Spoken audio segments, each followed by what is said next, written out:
You don't exist. Take a perk and a talk of that shit. Money swallowed like sis. Dead up perfect in the kid. Got a billion who sang on my head. Look up better put on the road I just spent. I know we got $1 million. The devil that shit ain't not cheaper again. Hello and welcome back, fellow anime lovers, to MangaMuse. I am delighted to have you join us once again in the world of fanfiction and fantasy. This is the 5th part of What If Naruto Finds Ichigo in Konoha. Special note, this fanfic is written in the masterpiece of Zeionia aka Disturbed on FANFICTIONnet. Do check and support the author too. Now smash the like, share and subscribe button for more. Also press the bell icon so that you never miss such great parts. Thanks for the introduction. Now let's dive into the world. Ichigo was well practiced at ignoring uncomfortable feelings. From Orochime's crush to the animosity of every punk and wannabe yakuza in Karakura to his own physical pain, he had developed a thick skin that to the outsider looked a lot like obliviousness. It was just as easy to ignore Hanabi's quiet outrage once he knew she wouldn't try anything that would interfere with a mission. That meant the first day passed in uneasy silence, which suited Kurenai-sensei just fine since she was apparently suffering a mild hangover. Konohamaru obviously didn't want to say anything that might rouse Hanabi's temper and had resorted to using the fewest words possible along with the simplest of hand signs. It was a wise decision on his part. Angering an assassin, even one in training, was a bad idea. But how Ichigo supposed to know that sealing her tenketsu would make everyone so mad? At least Hinata had been reasonable about the whole thing, even if Hanabi, Hayashi, and the rest of the clan had not. By the second day, Kurenai was completely recovered and starting to get annoyed by their behavior.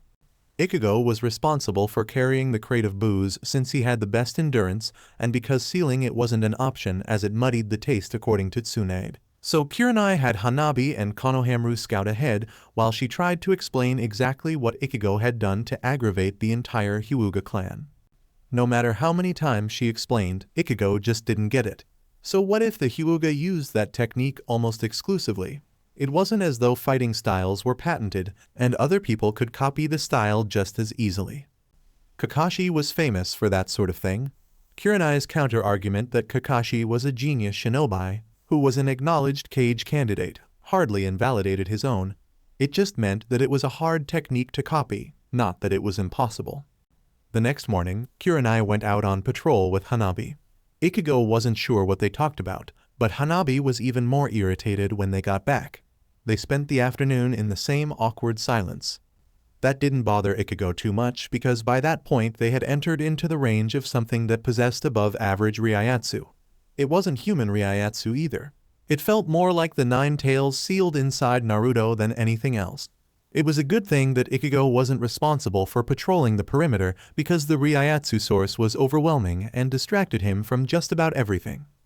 On day number 4, Kurenai and Konohamaru spent the entire scouting ahead, leaving Hanabi and Ichigo alone.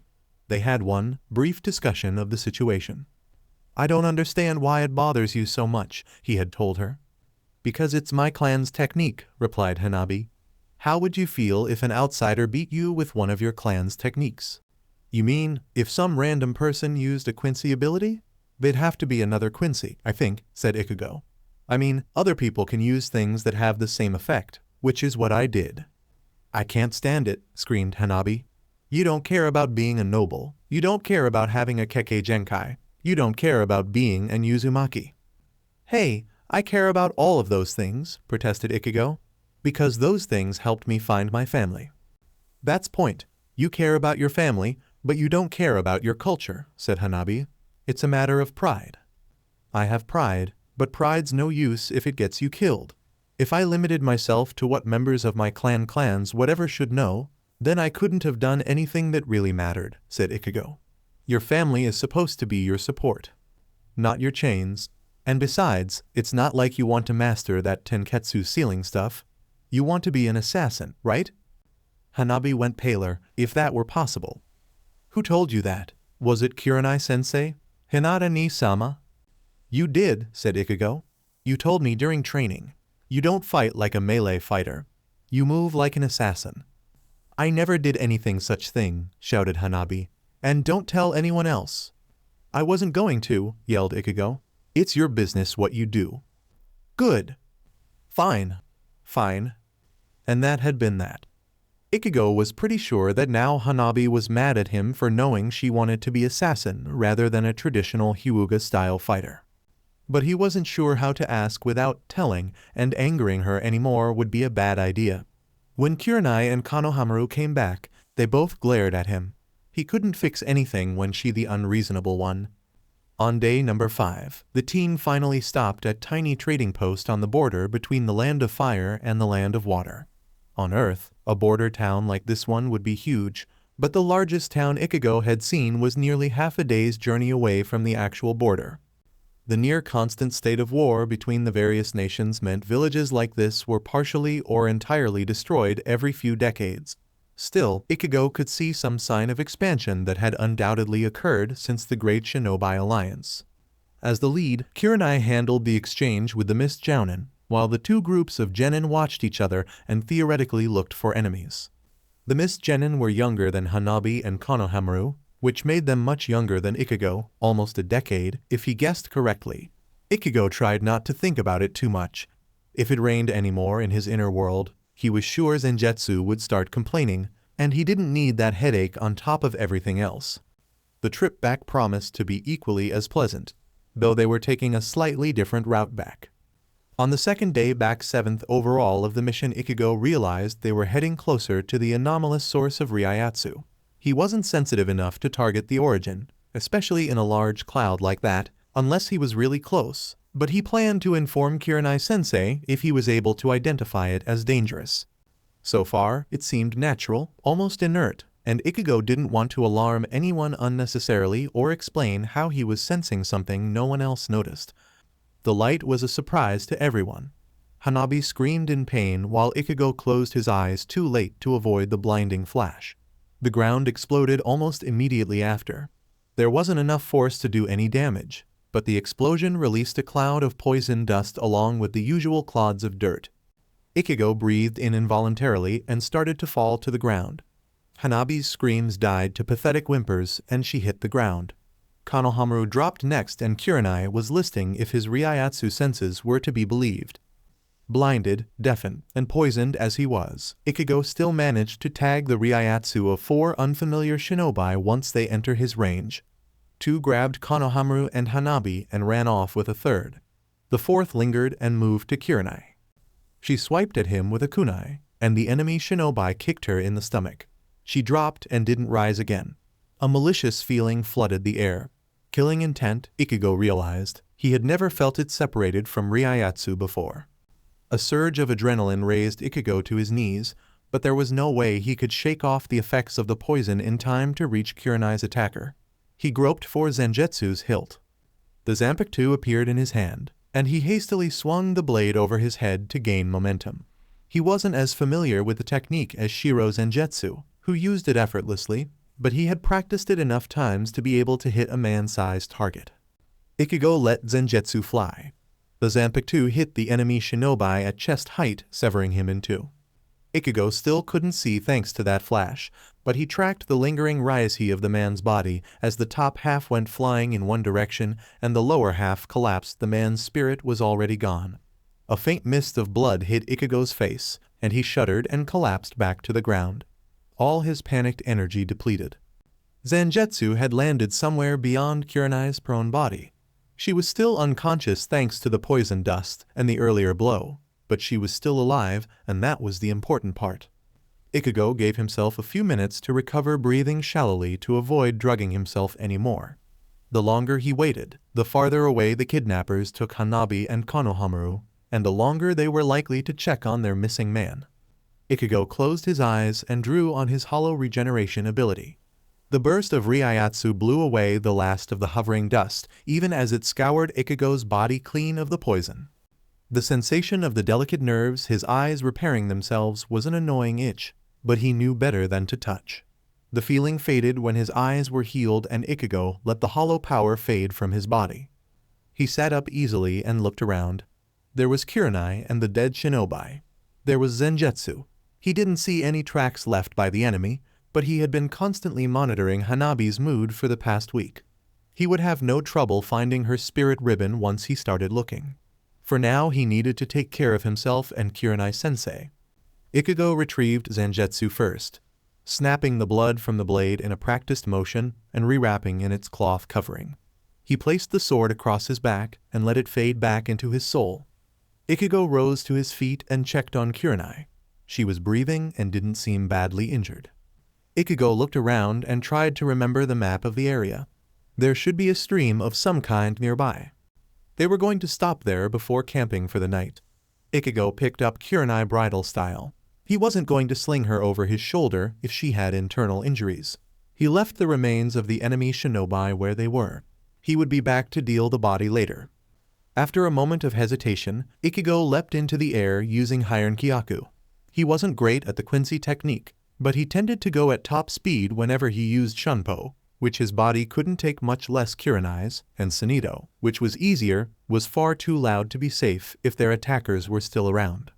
It took Ichigo a little under 20 minutes to reach the closest source of water, and by that time hunger was gnawing at him. Using hollow regeneration always left him hungry no matter how insignificant the wound. He had to supply the energy and the fuel from his body to rebuild or cleanse whatever damage he may have sustained. After something serious, like healing his broken ribs and punctured lung during his race with Lee, he had cleaned out the entire kitchen, but he thought a ration bar would be enough to counter the energy lost this time. Ichigo settled Kurenai underneath a willow tree for some cover and removed the few extra weapons he carried as shinobi. He piled a handful of shuriken and kunai along with some wire, tape, and preloaded ink brush next to his sensei while chomping down on 2 ration bars. The extra one offset the cost of carrying a person while performing Heian Kyaku so long. A sealing scroll held the rest of his camping supplies and a change of clothes. He released the supplies, pulled out the clothes, and put everything else back. He needed to get rid of the blood and lingering poison dust before doing anything else. Ichigo turned toward the river but paused. After a moment of internal debate, Ichigo drew Zangetsu and planted it solidly in the ground by Kurenai. The Zanpakuto could throw up a barrier if anything hostile tried to attack while Ichigo was washing himself off. I can use Kidu, Ninjutsu, Siro, and Blut Veen if I'm attacked. She's unconscious. Who do you think is more vulnerable? Asked Ichigo aloud. There was only a sullen silence in reply, which didn't make Ichigo sound any less crazy. He stalked off toward the water and after dropping his clean clothes on the bank, waded into the stream. He dropped fully dressed into the water, letting the slow current pull off as much dust and blood as it could. After that he stripped off his tunic and pants and started to scrub the exposed skin. Then he wrung out the dirty clothes as best he could. Once he finished, Ichigo started walking back to the bank with his clean clothes, but halfway there he froze. Slowly turning around, he saw 3 turtles sitting on a log on the opposite bank. They looked very similar to the stone turtles that lived in Karakura's ponds and rivers. The largest one was staring at him. Ichigo rocked on his heels and waved a hand in greeting. Hey. The turtle didn't move. I'm Kurosaki Ichigo. I've been a leaf genin for a little over a month. My team is on a courier mission, but my sensei is out cold and my other teammates have been kidnapped. The turtle was obviously not impressed. Ichigo frowned. I don't know who took them. Actually, it's a little weird. Everyone's expecting me to be kidnapped, and they went for those 2 instead. The turtle turned its head slightly. Someone's kidnapping members of former Uzu bloodlines. My grandfather was an Uzumaki, so. Ichigo trailed off. The turtle had raised its head and was staring at him intently. Ah, I'm a cousin of Naruto actually. Me and my 2 little sisters. Our moms were half-sisters. But we didn't find out until a few months ago, he explained. After a slight pause for the turtle to say anything he added, You're right. Naruto is a good guy. I haven't actually seen him fight yet. The turtle tilted its head toward Ichigo. Well, I'm going to check on my sensei and then go rescue my team, said Ichigo. What else would I do? Oh, you mean after? We're heading back to Konoha.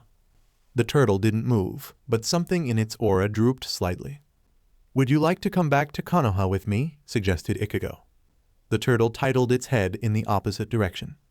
I can't imagine anyone would have a problem. You don't look all that threatening at the moment. But if you're worried, we can say I got you for Karen. She's one of my sisters. I think you'd like her. She's got that tough outer shell thing going on, and her elemental affinity is water, offered Ichigo. The turtle stared. You can think about it, said Ichigo. I've got to get Hanabi and Konohamaru back before we go anywhere. The turtle's head dipped. There was some sort of dust. Sleeping powder or something. I don't know when she'll wake up, but I can't leave my teammates in enemy hands for who knows how long, he explained. The turtle cocked its head. That's right, a month. And there are at least 3. But they shouldn't be a problem. I've had experience at this sort of thing, said Ichigo. It wasn't possible for a turtle to shrug, but Ichigo could tell it wanted to. I'll see you when I get back, okay? The turtle nodded, and Ichigo sensed he was dismissed. He stalked to the riverbank, still smarting about that comment about funerals, and changed into his fresh clothes. He debated leaving off the orange sash. It would be dark soon, but it was no brighter than Ichigo's hair, and he didn't have anything to cover that up. His next act was to check on Kurenai. He pointedly ignored Zenjutsu's comments about situational awareness and sensitivity while he checked her breathing. She was still unconscious but didn't seem to be in distress. There was a faint bruise blooming on her cheekbone beneath the blood. Ichigo cleaned her face as best he could and applied a thin layer of healing paste from the medical kit to the bruise.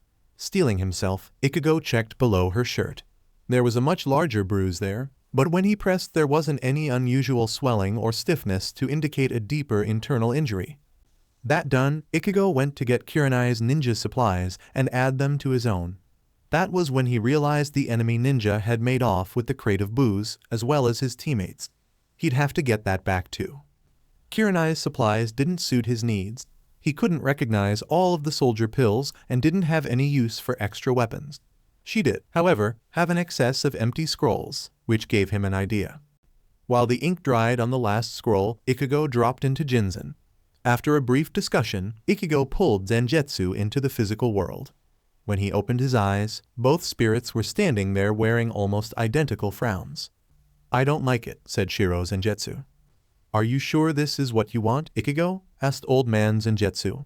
I know you have killed humans in the past, but that has always been in the heat of battle. I know that, snapped Ichigo. Both spirits flinched. Ichigo softened his voice. I know that, but this is different. This time, it's even more important. I agreed to be a part of this team, even though I knew it could involve killing people. I can't just knock down those shinobi and run away with Hanabi and Konohamaru, because I don't know how they jumped us in the first place. I know it's going to be hard. I don't want to kill anyone. But they wouldn't hesitate to kill someone who attacked me. So if I hesitate, then I'm not holding up my end of the bargain. I couldn't live with myself if they were hurt because I was too afraid. Hesitate and you will die, agreed the old man. As long as your resolve is true, I know you will succeed, Ichigo. A fleeting smile crossed Ichigo's face.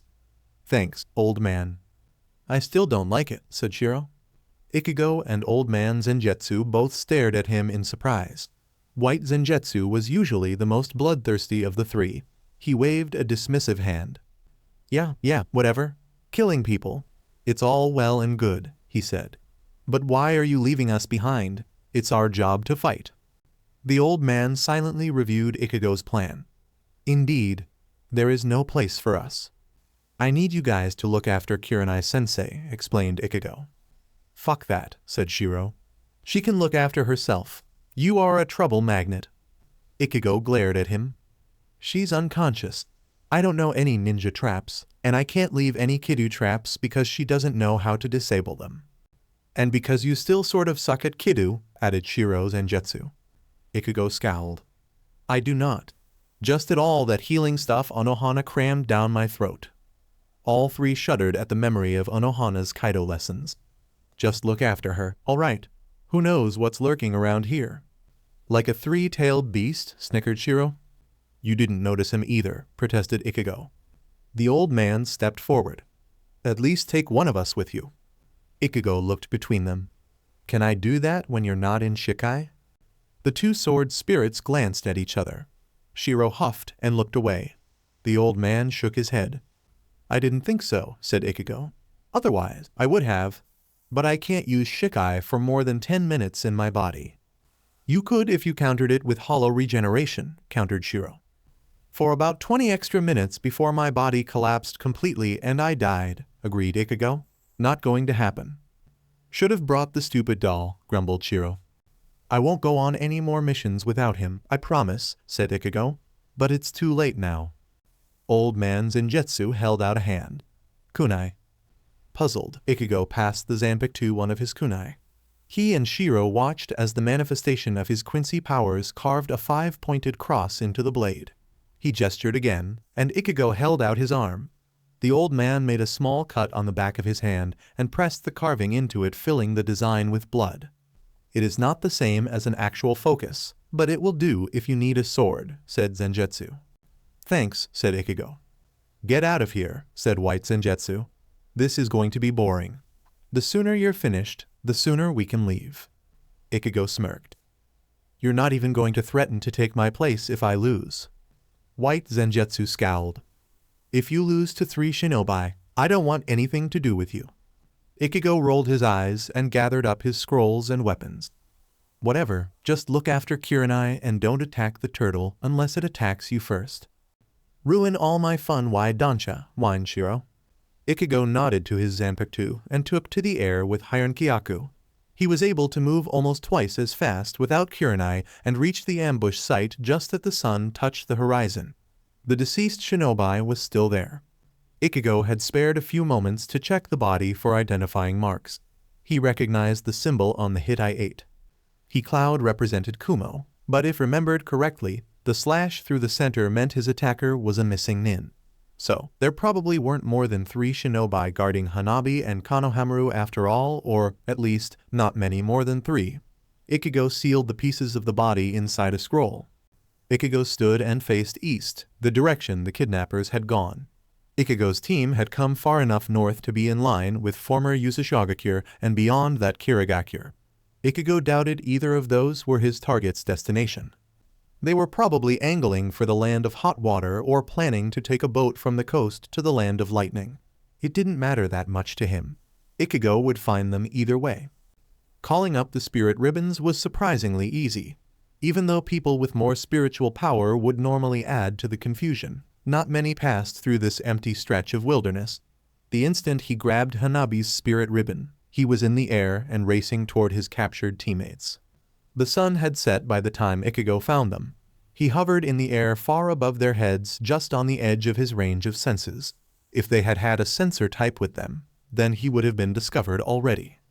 As it was, Ichigo hadn't been able to determine exactly how different chakra sensing was from Ryatsu sensing and decided to be cautious.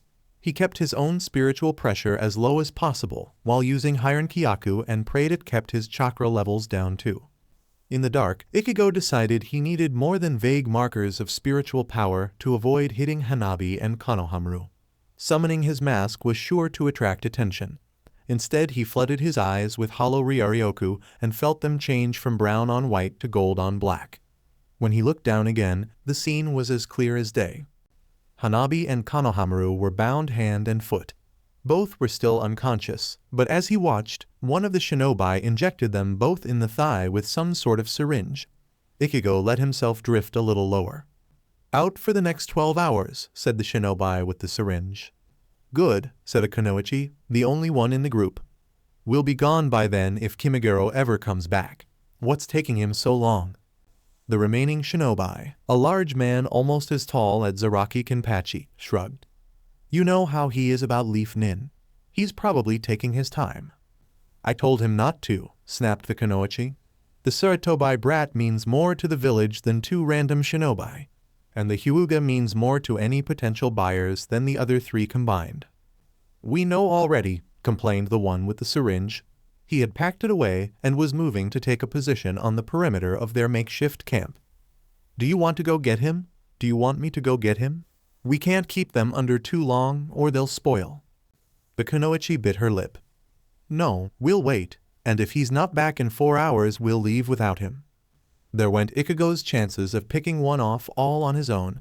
He reached for his weapons pouch and pulled out one of the scrolls he had prepared.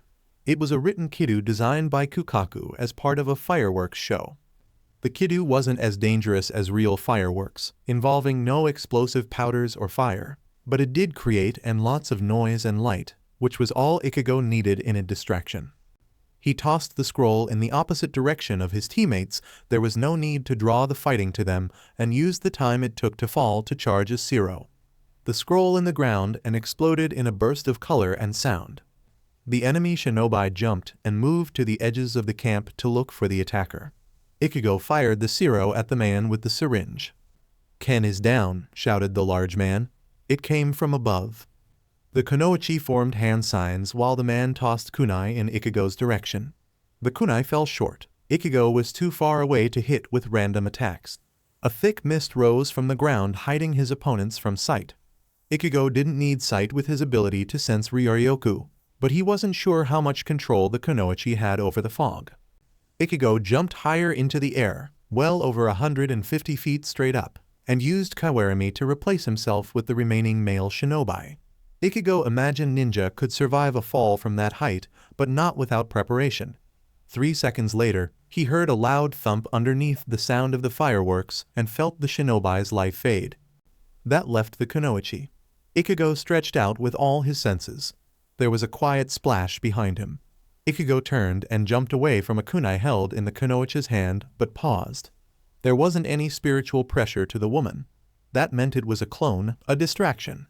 Ichigo spread his sense further. There was the kunoichi. From the position of her ryaiatsu, she was standing above Hanabi. Ichigo blindly fired a bala and heard the kunoichi shriek when the blast connected. Simultaneously, a sharp pain bit into Ichigo's arm. The clone had stabbed him with a kunai. He activated bleachedit instinctively before the blade could reach too deep. There was no life in the weapon or its owner, but the damage was real. Ichigo drew Zenjutsu's Quincy-marked kunai. He flooded the weapon with rasengan and a long, thin blade bloomed in his hand. He hit the woman in the side, and she exploded into water. Ichigo didn't have time to stare. The real kunoichi had recovered from the bala and was racing toward his unconscious teammates. The buzzboom of Sonido temporarily blocked all other sound, but it faded in time for Ichigo to hear the death rattle from the woman's lungs. His temporary sword had pierced straight through her heart. She hadn't had time to block or dodge. With the kunoichi's death, the unnatural mist faded. It was still dark, but Ichigo's hollow eyes were more than sufficient for his needs. He checked on Konohamaru and Hanabi first and found them unharmed, though obviously still unconscious. Next he sealed the 3 dead shinobi in their own scrolls. Then he searched the camp and found the box of liquor they had been tasked with delivering. The crate is broken open along with most of the bottles. Ichigo collected all the pieces he could and put them in the remains of the box along with the rest of the lid. He sealed that too and looked over the rest of the camp.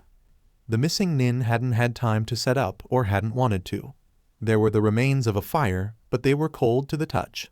There wasn't anything else to clean up or take away. Ichigo's fireworks scroll had burned itself out. Ichigo turned to pick up his teammates. He would have to carry them back to their temporary camp when his arm twinged in warning. Ichigo remembered the wound from the water clone. It was deep, all the way down to the bone. If he hadn't had bleachedit, he would have died from blood loss in seconds. He'd leave that part out when he talked to his sisters. Healing the wound was tricky. He had to juggle his hollow power and his Quincy abilities at the same time, never releasing more of bleachedit than he could regenerate until his blood vessels and muscles were completely healed. Sealing the skin was near instant in comparison. Healing himself took a quarter of an hour alone, and he was starving. He raided his teammates' pockets for ration bars and debated his next move. If he used Hiron-Kyaku to carry them, it would take longer. But if he used Sonido, he would be hungrier by the time got there. Shunpo was out of the question. It was fastest, but he would probably break something, then have to heal it, and then be hungrier again. Bringer Light was probably just as bad. Ichigo sighed. No one else had the sorts of problems. In the end, Ichigo used Sonido carrying each of his teammates slung across his shoulders to go straight to the stream where he left Kurenai. When he arrived after nearly an hour of travel, he barely attracted a glance. Old man Zenjutsu stood on top of the willow tree. He was enjoying the outdoors and the lack of rain while keeping watch.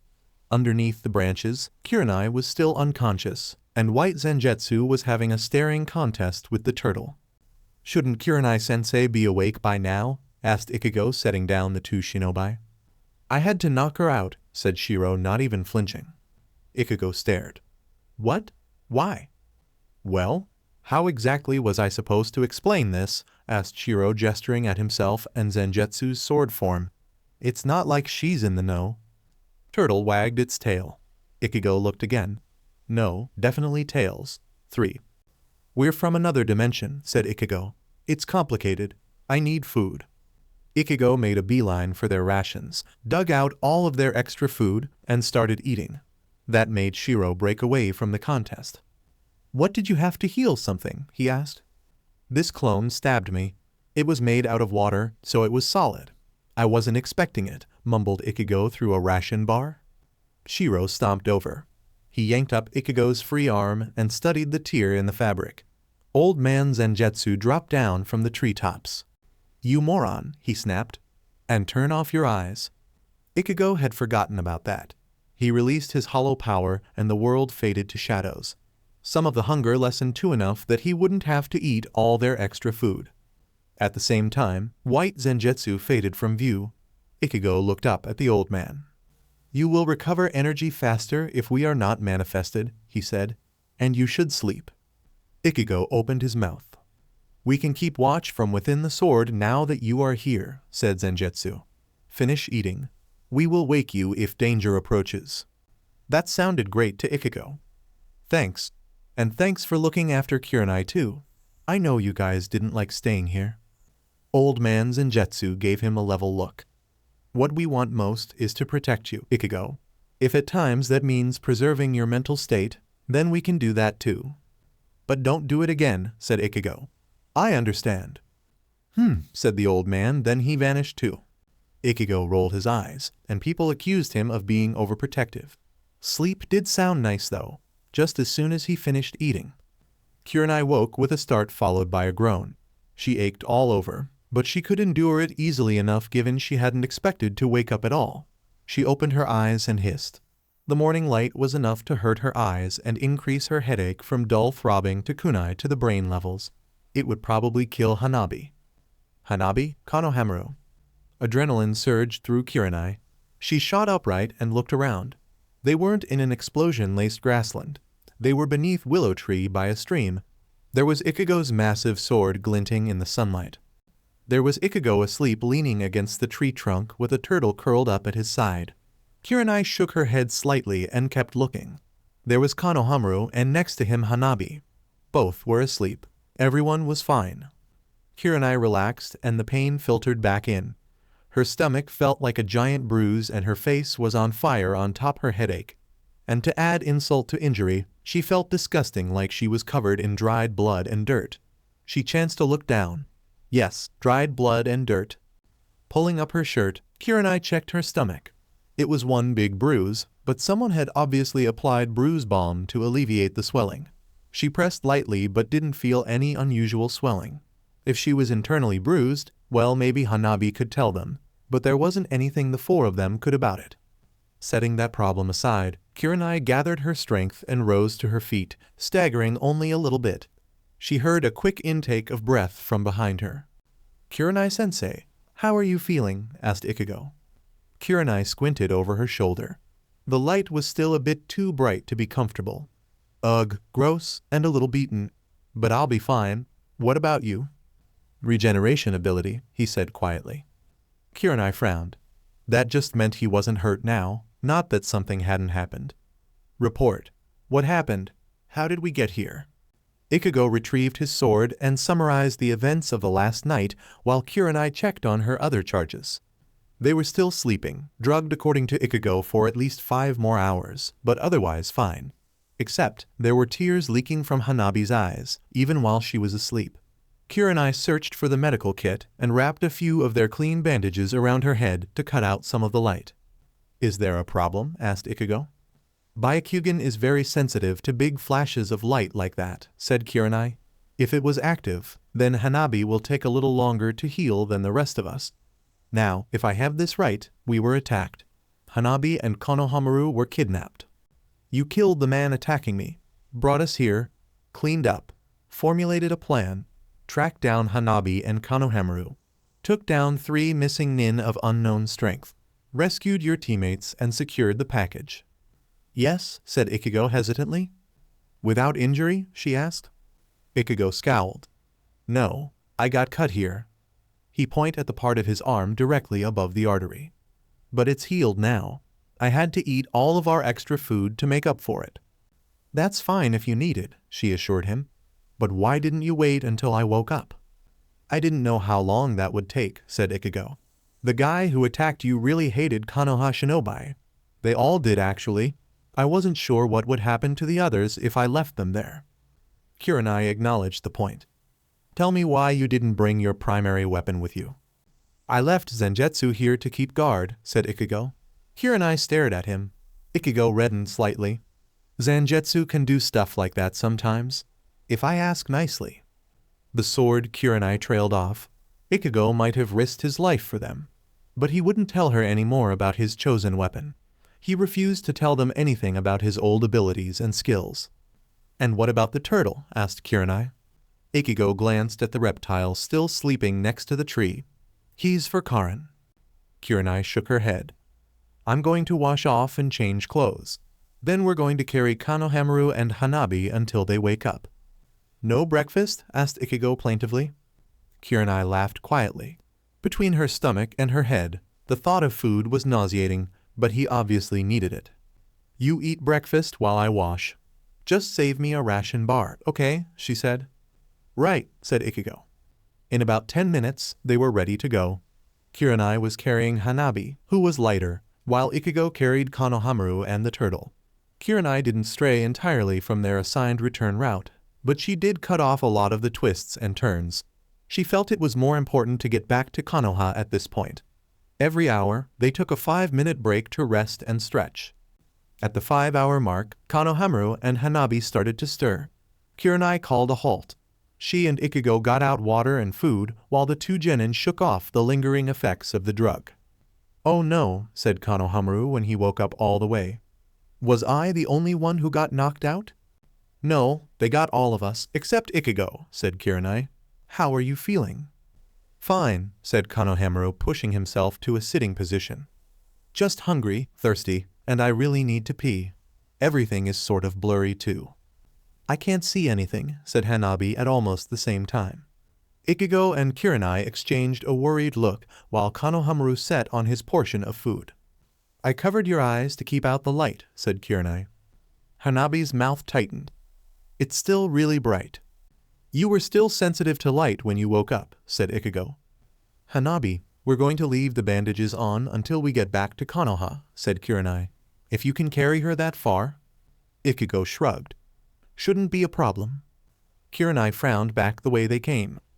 That must have been an anti-Byakugan weapon buried under the ground. I wonder how they got it. They were missing Nin from Kumo, said Ichigo, and the kunoichi in charge. She wanted revenge for brother. He died because of the Hyuga. She blamed the Hyuga for it, and Kumo, and Konoha. Actually, but she could put up with Kumo until the alliance. I couldn't follow everything. Kurenai stared at him. Ichigo said he had overheard them talking briefly, but enemies didn't suddenly spout their entire life story in the middle of kidnapping. Not in her experience. Then again, people told Naruto everything when they were fighting. Maybe that happened to Ichigo too. Her brother must have been one of the shinobi to try and kidnap Hinata ni Sama when she was little, said Hanabi quietly. It sounds like it, agreed Kurenai. Here, Hanabi, eat something. Drink some water. I'll help you with anything else. Then we're heading back to Konoha. The rest of the day consisted of running with a short break every hour, mostly for Ichigo's benefit, though he didn't seem to need it. They took a longer break after the sun set to eat a substantial meal and to sleep for a few hours. They ran through the rest of the night until dawn and took another longer break, then started over. Are you okay, Hanabi? Asked Ichigo shortly before noon. You're feeling a little tense.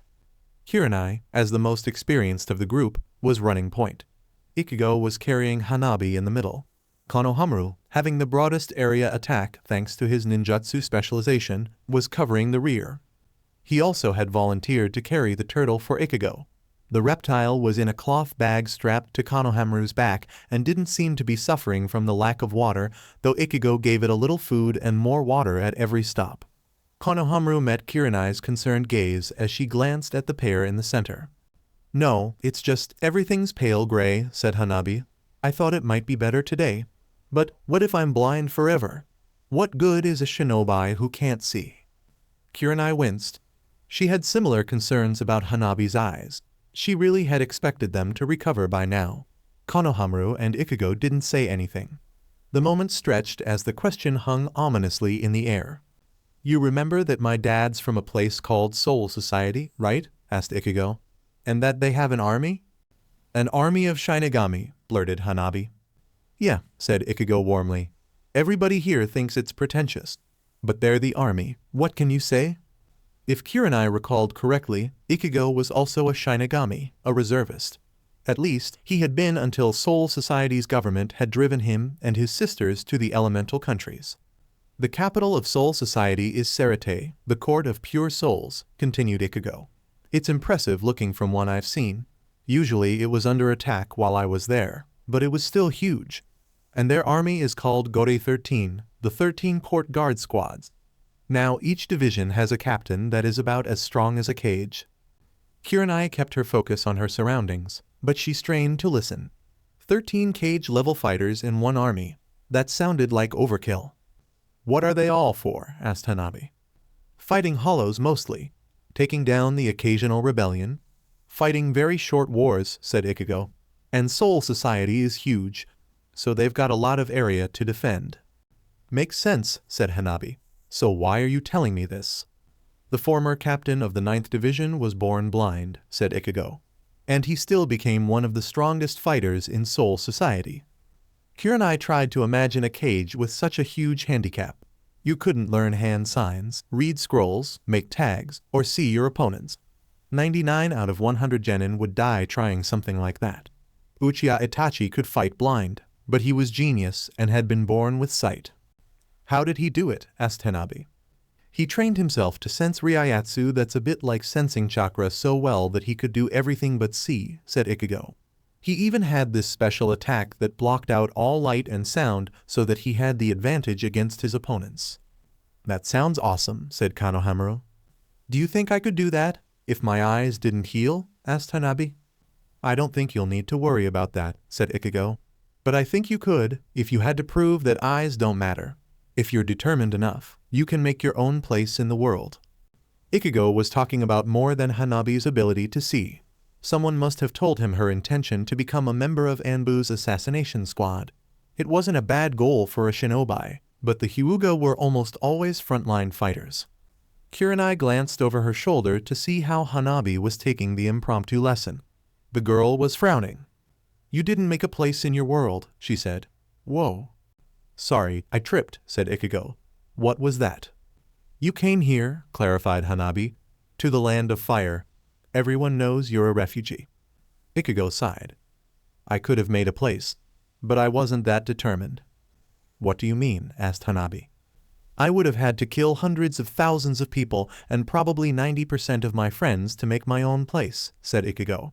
So, no, I wasn't that determined. But the rest of my point stands. Kurenai closed her eyes briefly. She was pretty sure all attempts to have a conversation with Ichigo about his past would eventually end in tears. It was like watching the Rookie 12, and they really needed to find a new name for that group. Try to discuss childhood with Naruto or Sai. Of course, said Hanabi faintly. You think I'll recover though? Well, said Ichigo carefully, you were kidnapped because you were a main branch Hyuga.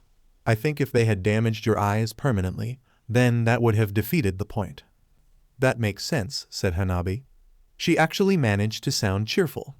So what happened to that guy? Asked Konohamaru. What guy? Asked Ichigo. Konohamaru huffed. The blind captain. You said he was the former captain of the 9th. So what happened to him? Did he retire? Did he lose? What? Oh, said Ichigo. He betrayed Soul Society because he thought government was corrupt beyond redemption and that it needed to be destroyed from the top down. He died in the war after he turned into this bug monster that could see and got so distracted by vision that his ex-lieutenant was able to stab him in the head from behind. Kurenai groaned. Maybe you should just not talk, Ichigo. You're the ones that keep asking questions, protested Ichigo. Not anymore, said Konohamaru. Hanabi let out a quiet little laugh. Kurenai smiled briefly herself. Ichigo was right about a surprising amount. There was no reason to think Hanabi's eyes wouldn't recover. They just need to get home. Their lunch break was shorter than their breakfast. Everyone was anxious to be on their way. They were much closer to Konoha than Kurenai had believed possible. Ichigo had carried them all fairly far north when they were unconscious.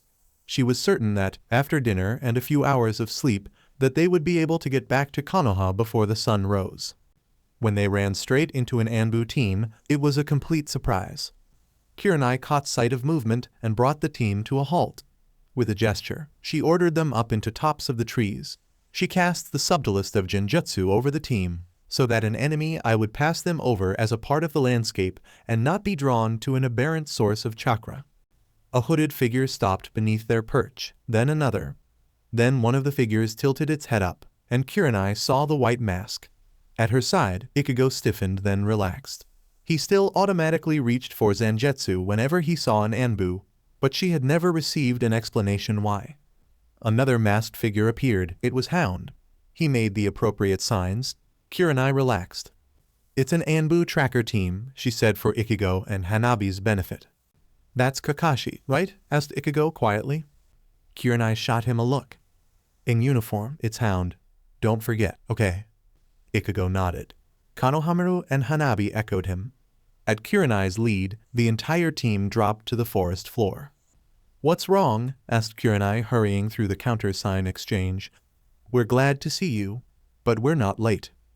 Pushing it as they were, they would have arrived almost a full day early. "Who attacked you?" asked Hound. "Is Hanabi injured?" "It was a team of missing nin from Kumo," said Kurenai. "They wanted the Hyuga and Surtobi heirs. She's not hurt, just blinded by a flash bomb." Some of Hound's tension drained away, but behind him Bat's tension level skyrocketed. Poor Neji. He wasn't even allowed to ask anything until they got back to Konoha. "The two teams that were dispatched to assist Team Taka are missing," explained Hound. "Since when?" asked Kurenai. "Since they contacted Team Taka," said Hound. "One team was supposed to escort a group of recovered civilians to the nearest outpost. The other was going to intercept a team of buyers. Neither have made contact since. The Hawkage sent us to find you and escort you back." Kurenai nodded. "Understood. You have the lead." Kurenai's team fell in line with the Anbu. The grim news gave them additional speed. 2 more Anbu teams lost. 12 of the village's elite lost to this nameless, faceless group hunting down the last traces of Uzu blood. Kurenai glanced at Ichigo. This one, at least, seemed kidnap-proof. Maybe that luck would hold over the rest of their Konoha residents. As the walls of the village grew closer, Kurenai made a startling realization. It was the C-rank curse. How? We're not even a green genin team. "Ichigo's green," said Konohamaru, "and he got to have all the fun." "You have a strange definition of fun," said Ichigo. "And you spar with cousin Neji's team on purpose," muttered Hanabi. Bat let out a delicate cough in protest. Kurenai shook her head. She changed her mind. The entire village was out of luck. They'd have to rely on skill instead. She glanced at Ichigo again. They just might make it. A disgustingly bright pink sky clashed with neon lime grass. There were a handful of stick-like trees, one lone cloud, and a long brown line that might have been a road. Ichigo searched for an escape. Up was the nauseating sky, down was the horrid grass, and that way the road ran into a very flat and definite horizon line. He turned around. There was another direction. Out. The world was normal that way. Except there was Ruruka glaring at him. She whipped out her glasses, and her eyes turned to hearts. "There you are, Ichigo. Do you like the world we made for you?" "What?" he demanded. "No, what is this place?" The normal world spun dizzyingly. He could see the tips of Ruruka's fingers in the corners of his vision like a photograph taken by a child. When the spinning stopped, he faced Kukaku and Rukia sitting at his kitchen table. "I commissioned it for Isshin," said Kukaku around her pipe. "I thought he could hang it next to that poster of your mother." "Yes," said Rukia, nodding and holding a crayon.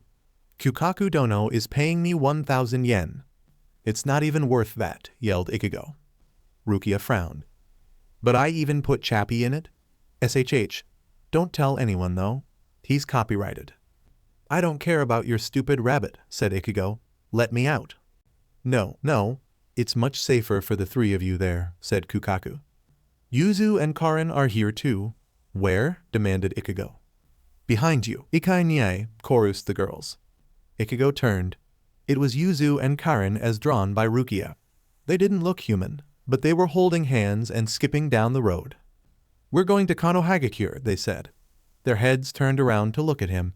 Even in blob form, it was terrifying to see his sister's necks twist 180 degrees. Come with us, Ikai Nye. I'm coming, he called, racing after them. The brown road had turned to mud beneath his feet, complete covering his sneakers. Wait for me. The window to the real world had disappeared. Instead, the path led to a walled city. That's not Konoha. It's Sarate, said Ichigo. You can't go that way.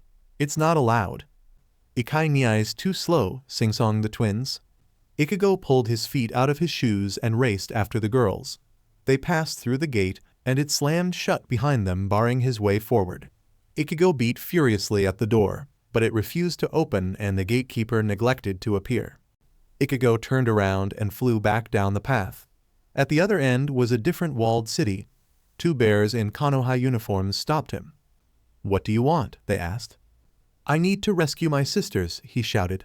They're trapped in Sarate. The bears rolled their eyes. Oh, those guys, who do they think they are? Arrogant bastards. Well, we'll send our best team. A double line of Chappie the rabbit marched out of Konoha. Each poorly drawn figure wore a flak vest and forehead protector. Some held pointy blobs that might have been kunai. The rest held round blobs that might have been shuriken. These are your best troops? He asked. The rabbits froze. They turned narrowed eyes in his direction and circled around him. You doubt our skills? Demanded the one rabbit. We'll show you. Each rabbit raised its weapon.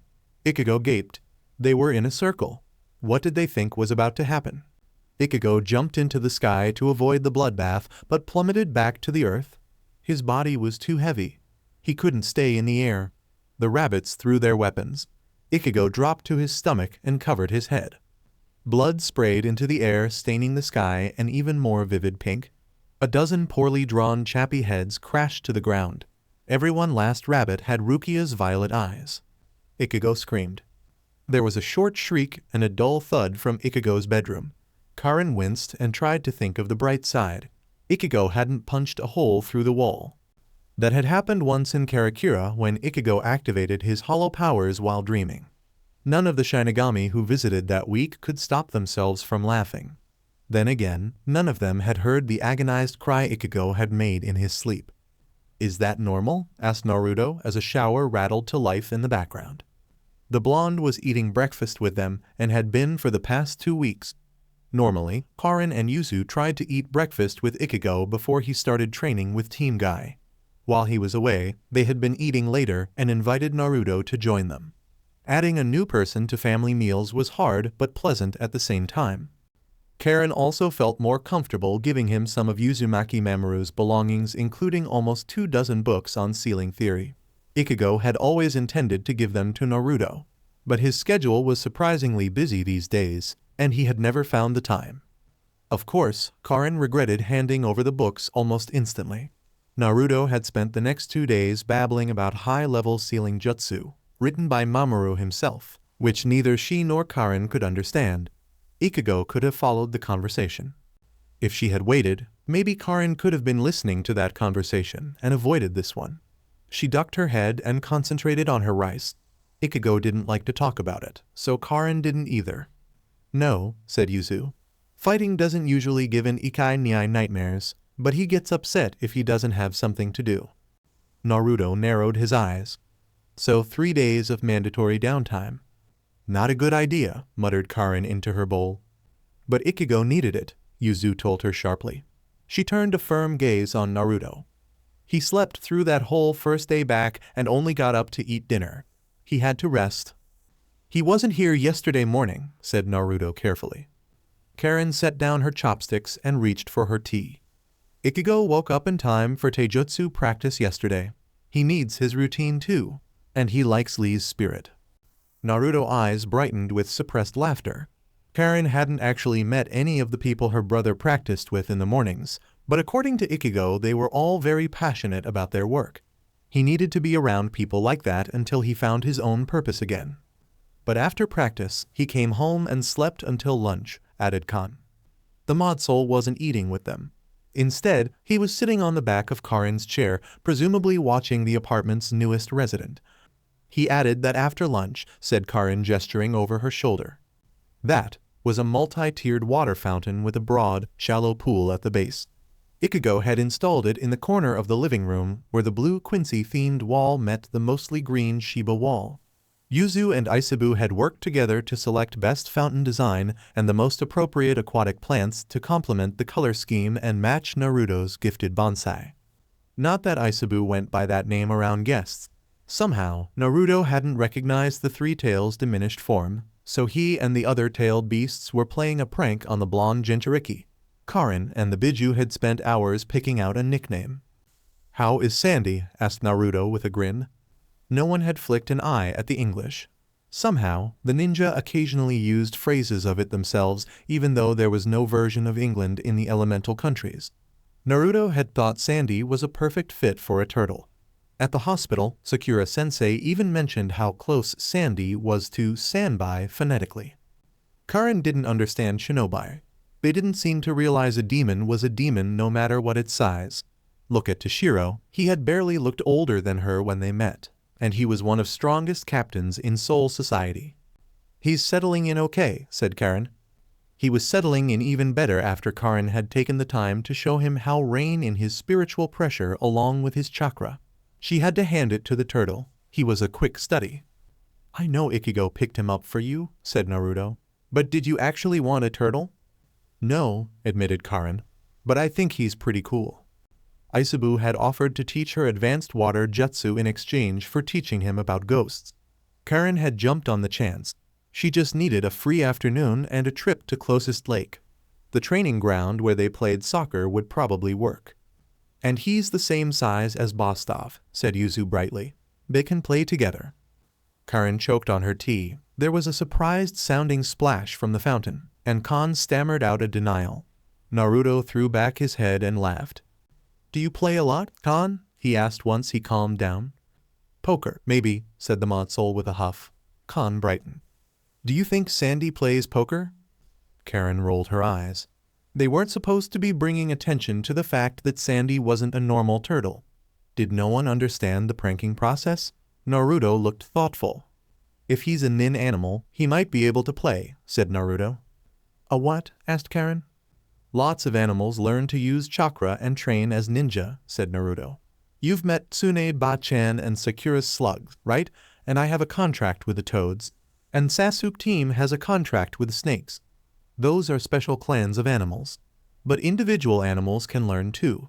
Kakashi-sensei has a whole pack of dogs that he's contracted."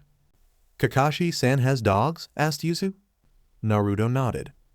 "You should meet them sometime. They're all really friendly and smart. Pakun's about your size too, Khan. I bet he can play poker." Ichigo wandered into the kitchen. He was wearing his training uniform, but he hadn't bothered to tape his sleeves shut like usual, and his hair was still damp from the shower. He settled into the remaining chair and looked at the table. "Morning," he said. "Traditional breakfast today, Yuzu?" "I've been switching back and forth," she said brightly. "Are you okay, Ikai Niai? We heard a noise earlier. Did you fall out of bed?" Karen exchanged a look with Naruto.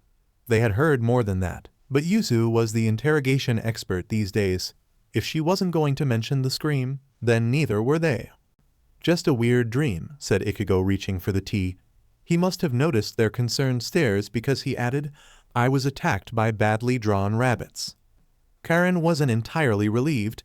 Rukia's drawings were honestly bad enough to elicit tears, but that meant Ichigo had been dreaming of Rukia, which was not good. She had only caught a glimpse before they were transported away, but there had been a lot of blood. Yuzu was trying to explain Chappie to Naruto, and why exactly a rabbit could be so horrifying without directly mentioning Rukia. It was a lost cause. Karen could tell already. "What are you doing today, Ichigo?" she asked. "It's your last day of leave." Ichigo shrugged. Sakura-sensei told me I had a physical this morning, and she didn't want me sparring with Team Guy before I got there. This afternoon, the Hokage wants Team 3 to report for a debriefing. Didn't you already do that when you got back? Asked Karen. Tsunade-ba-chan just has some follow-up questions now that she's read everyone's reports, said Naruto. It's standard when things go wrong like this. Usually, the team leader's the only one that gets called back, but since Kiranai was out, Ichigo's the one who has to explain. But why summon the rest of Team 3? Asked Yuzu. Naruto shrugged. Solidarity? Maybe issuing new orders? We'll find out this afternoon. You're going to be there too? Asked Ichigo. Naruto beamed. You bet. I'm learning how to take over as Hokage, so I have to know how this stuff goes. Karen thought Naruto would be the best prepared Kage in the history of the elemental countries. According to Sakura, Tsunade-sama had been ready to retire from the position years ago and take over as head of the hospital full-time, but Naruto wasn't settled enough to take the mantle then, and Kakashi, the only other choice, didn't actually want the job. Tsunade had named Naruto Hokage in training and used him as a glorified intern ever since. Is that right? Said Ichigo, smiling with his eyes at Karen. He had heard Sakura-sensei's description of Naruto too. Oh, Ikai Niai, guess what we're doing today at the academy, said Yuzu excitedly. Ichigo raised a brow. Studying. Yuzu pouted. That's no fun. Guess. Ichigo pretended to think for a moment. Studying jutsu. That's just as bad, said Yuzu. We get to learn nature transformation jutsu. Ichigo was clearly underwhelmed by the announcement. On the other hand, Naruto choked, flailed, and generally made a fool of himself before draining a cup of tea and shouting, Elemental jutsu. Since when have those been a part of the academy curriculum? Does Tsunade know about this? Sakura-sensei and Anko-san asked Iruka-sensei to give us special lessons since they try to focus on job-related skills more than general techniques, explained Karen. Naruto sighed. Phew. That's a relief. I was worried there for a minute. We couldn't tell at all, said Karen dryly. Naruto gave her sheepish smile. Oh, so did you learn your affinity too, Yuzu? Asked Ichigo. Was it fire like everyone thought? Yuzu shook her head. It's earth. But earth is more useful anyway when you're making prisons and stuff. And Ino-san, Sakura-sensei's roommate, told me that lots of T and I people learn basic medical jutsu too, so earth is extra helpful. Karen tried not to think too hard about why Yuzu would be learning medical jutsu for her job in torture and interrogation. Ichigo and Naruto were casting about desperately for another topic. In the corner of her eye, she could see Khan's golden fur turn pale. Hey, isn't it time to get going? Said Naruto lightly. Karen looked at the clock. Naruto was right. They were running a little late. I'll get the dishes, said Ichigo. Don't worry about it. Thanks, Ichigo, said Karen. She was lucky. It was her turn to wash. Karen grabbed her bento and the scrolls Sakura had wanted her to review for today. Since they were having a practical at the academy, she could leave her textbooks behind. Waving goodbye to Ichigo and Khan, who was staying Ichigo today, and Sandy, who splashed a goodbye of his own, Karen and Yuzu rushed out the door. On their way to the academy, Naruto cheerfully described the many and various water and earth jutsu he had seen performed, up to and including trapping someone in a bubble of water. Then he described his own wind nature modifications to one of his father's jutsu. Karen tried to play it cool, but she was excited to be learning stuff that real shinobi could do other than the baby jutsu the academy teachers usually taught. Not that she hadn't learned anything from Sakura-sensei. She could decimate a training ground in one hit 9 times out of 10 these days, but she had seen Ichigo, Chad, and even Goatface manage something similar. At the academy, Karen gathered her focus enough to listen to Iruka-sensei explain the nature transformation jutsu worked. Yuzu was learning earth release, earth flow spears. The execution was simple with only one hand sign bird and formed one or more spikes of rock when performed correctly. Karen's water release jutsu was a little more complicated. Water trumpet involves converting your chakra into water, which you spray from your mouth, explained Urka. You place one hand in front of your mouth to guide the spray. Sakura wants you to learn this one because it gives you a practical, visible lesson in chakra control. The amount of chakra you use affects how much water comes out, and if you waste chakra you won't be able to keep using it. Do you understand? Yes, sensei, said Karen, trying not to growl her impatience. Iruka smiled. All right, I'm going to show you how it's done. The signs are dragon, tiger, and hare. Iruka formed the signs and brought his fist to his mouth. It did look a lot like he was playing a trumpet. Water shot out across the training ground into a small pool at the edge. As she watched, the flow narrowed to a stream, then widened to a geyser before stopping altogether. There was a cheer from across the yard. The younger students were clapping and howling at the display. They were still doing normal taijutsu practice. According to Iruka, mostly academy-level students didn't have enough chakra to perform element-based jutsu, so they had to wait until they joined a genin team and gained some experience. The clapping kept going along with cries for more. Iruka sighed and turned around.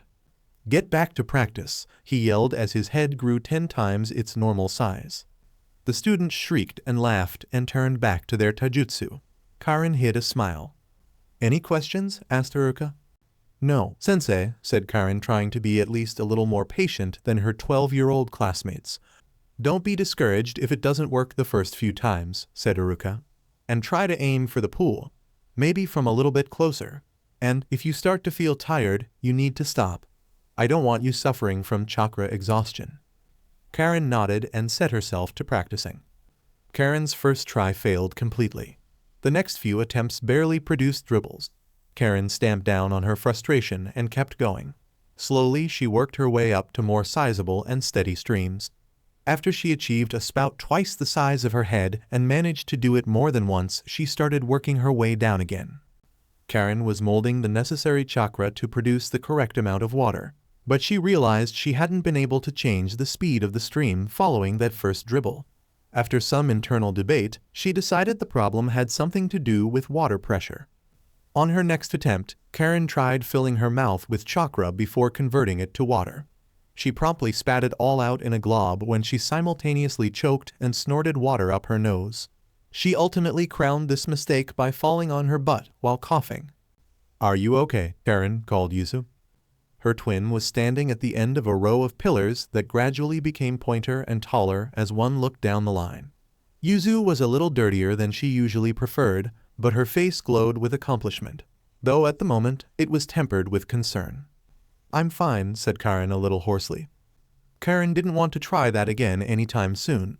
She considered the different ways she could speed up her jet if using more water was out. On their walk, Naruto had mentioned that it was possible to use 2 elements at the same time. If she added wind chakra, maybe she could make the stream faster. Karen formed the seals again. This time, as she formed the trumpet, she focused on breathing out wind and water. Her lips burned with cold. Karen cancelled the jutsu almost immediately, but she still shot a 3-meter lance of ice across the practice grounds. Karen jogged over to it and frowned. That wasn't what she wanted or what she expected to happen. That's so cool, Karen, said Yuzu, joining her. How did you do that? I added wind chakra to the water jutsu, said Karen. I was trying to make the water go faster, but it made ice instead. Yuzu looked thoughtful. Do you think I could add fire chakra to my earth jutsu? What, and make lava? Asked Karen. I guess so, but is that a good idea? Yuzu smiled. You can put it out with your water trumpet if it goes wrong. Ready? Karen yelped as Yuzu put her hands to the ground and called up a pillar of lava. Unlike the earth spike, the lava just kept rising. Both girls jumped away from the spluttering tower, and Karen formed the seals for her newest jutsu. She concentrated on adding wind again, but this time made sure to widen the spray, which formed an icy mist. The tower of lava froze solid. Awesome, said Yuzu. Karen held a hand up to her sister. Do we rock or what? Yuzu smiled and completed the high five. We do. I might need to practice more though. What's going on here? Demanded Erika. Karen and Yuzu turned to him in surprise. I made some ice, said Karen. And I made lava, added Yuzu. And then Karen put it out. Iruka gaped. How? Karen shrugged carelessly. I added wind chakra to my jutsu, and Yuzu added fire to hers. Iruka stared at them some more, then looked at the misshapen tower of cooled lava and ice. Finally, he put his head in his hands. It doesn't work like that. Karin looked Yuzu. Yuzu bit her lip and peered at Aruka. Aruka-sensei, I really think it does. Aruka just moaned. Karin smirked. She and Yuzu really were awesome. They'd master this elemental ninjutsu stuff in no time at all. Well, Doc, am I going to live? Sakura looked up from her notes in time to see Ichigo slipping his shirt back over his head. He had submitted to the physical as a necessary evil. Honestly, they shouldn't have waited this long to get a baseline in the first place. Only, Tsunade Shishu had checked Ichigo for injuries almost every time he visited her office, so there had been no need for him to go to the hospital. You're in perfect health, Ichigo-san, said Sakura. The only anomaly is your metabolism. It's a little fast for someone your age, but you said that was normal after using your hollow abilities extensively. Ichigo nodded. I usually need a few big meals after doing a lot of hollow stuff. I was too busy sleeping this time, I guess. Sakura made a note. Karin, Yuzu, and Ichigo had all regained the weight they lost on the road, but Ichigo was still thinner than his sisters, even if one accounted for age, gender, and activity level. Sakura suspected having hollow powers might have seriously affected Ichigo's overall health, not just his ability to repair sustained damage. Unfortunately, none of the siblings had kept track of that sort of information despite living in a clinic. The girls because they didn't know to look when it started, and Ichigo for personal reasons. Next, I need you to review your history of injuries, she said, clicking her pen. Ichigo frowned.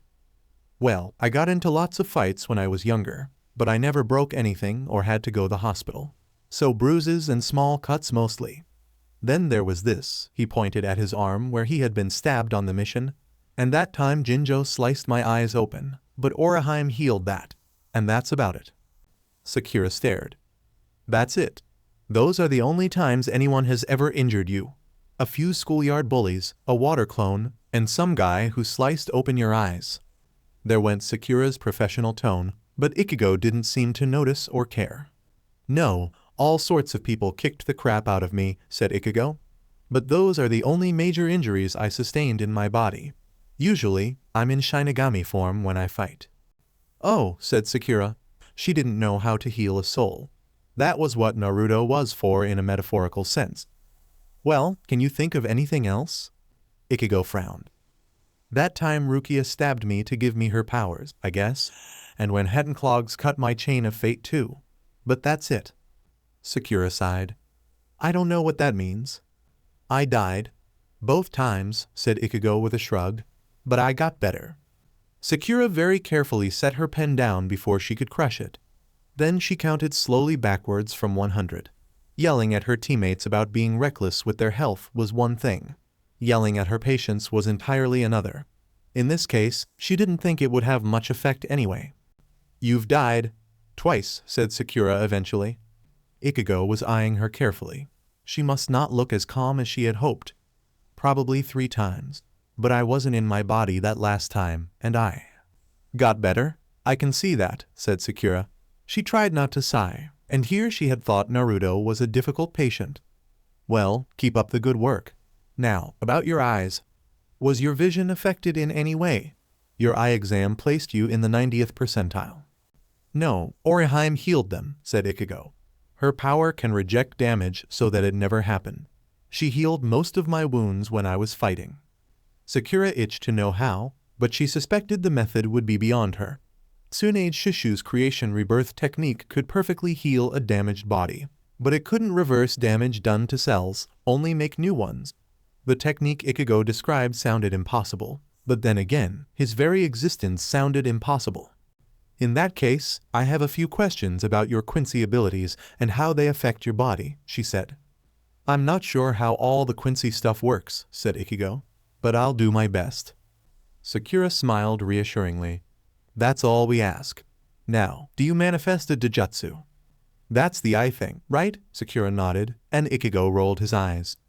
No, that's another expression of my hollow power. Just an indicator that I'm using it, or close to using it. Your ability enhances your strength and speed? Asked Sakura. The Quincy power is the ability to absorb and manipulate spirit particles, VERYYYY. I can use it to increase my defensive or offensive power, but those are just techniques, said Ichigo. Enhanced speed is a different technique. That sounds broad, said Sakura, making a note. She glanced up at Ichigo. He looked amused but also sad. It is, said Ichigo. Do the Quincy have any healing techniques? Asked Sakura. Ichigo paled. Nothing I'd like to try. Okay, said Sakura. Are they difficult or dangerous? Ichigo looked at her.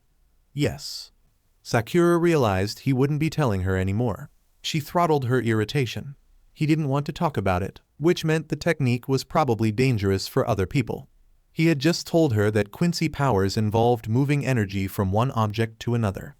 If he could take energy from anything to heal someone, but no, that wouldn't cause that sort of reaction. Unless to heal, he had to use healing energy, and if Quincy didn't generate that energy then. You'd have to take someone else's life energy, concluded Sakura. She saw Ichigo wince. You can do that? Ichigo shook his head. I've never tried, and I'm not going to. Karin and Yuzu won't be able to do it either. Are you sure? Asked Sakura. The only person I've seen use that technique was really strong, explained Ichigo. Sakura bit her lip. How strong are we talking? Cage level, Biju level. Mistaken for and worshipped as a god level, said Ichigo flatly. Sakura relaxed. Ichigo was right. Karin was strong, but she wasn't even close to that level, and neither was Yuzu.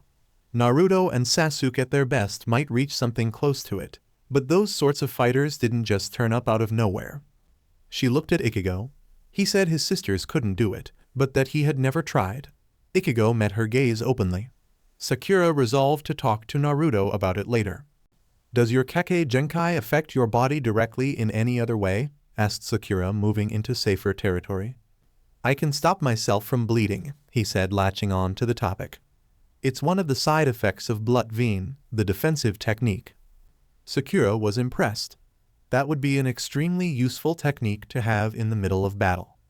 And I don't scar, added Ichigo. Karin and Yuzu don't either. I don't know if that's a Quincy thing or not. Naruto doesn't scar, but the other Karin does, said Sakura. I'll have to ask Tsunade Shishu. It might be part of your Uzumaki inheritance, or maybe a combination. Ichigo nodded. Sakura glanced down at her clipboard. Those are all the health-related questions I have, she said. But do you have some time to talk about Kaido? Sure, said Ichigo. Karin gave me a list of the Kidu she had adapted for use on living humans, but I wanted to know what other kinds there were, said Sakura. If there was anything else that she would want to try and adapt later. Ichigo frowned. Karin managed to adapt 6, right? That sounds right, agreed Sakura. I remember the ones she picked were all field treatments, he said. The rawest, simplest form of healing Kaido. They're guaranteed to do something no matter the size of the wound, but that means they're also power drains. Kaido has dozens of variations, depending on the type of injury, which are more precise. What about healing illnesses? Asked Sakura. Ichigo shook his head. Almost all Kaido are designed for treating combat injuries. There are Kaido for cleansing wounds and lowering fever. But they don't have anything to address disease. Rukia's sister, she died from an illness they couldn't cure, which I think was probably some form of cancer. And Yukitake Teichu has had tuberculosis for decades, maybe even centuries. Sakura blanched. You're joking. Anohana, the captain of the 4th, is the best healer in Soul Society, and everything she learned 1,000 years ago, at least the basics anyway, explained Ichigo. And they haven't updated their techniques in a millennium, repeated Sakura faintly. Ichigo shrugged. Like I said, lots of variations of the same basic Kaido. I think Rukia was the first person outside of 12th Division, that's their R&D, to even hear of antibiotics, and that's only because she lived with us in the clinic. I see, said Sakura, disappointment creeping into her tone. I can show Karin some more elaborate variations, offered Ichigo. But I think whatever you're teaching her will be a lot more useful.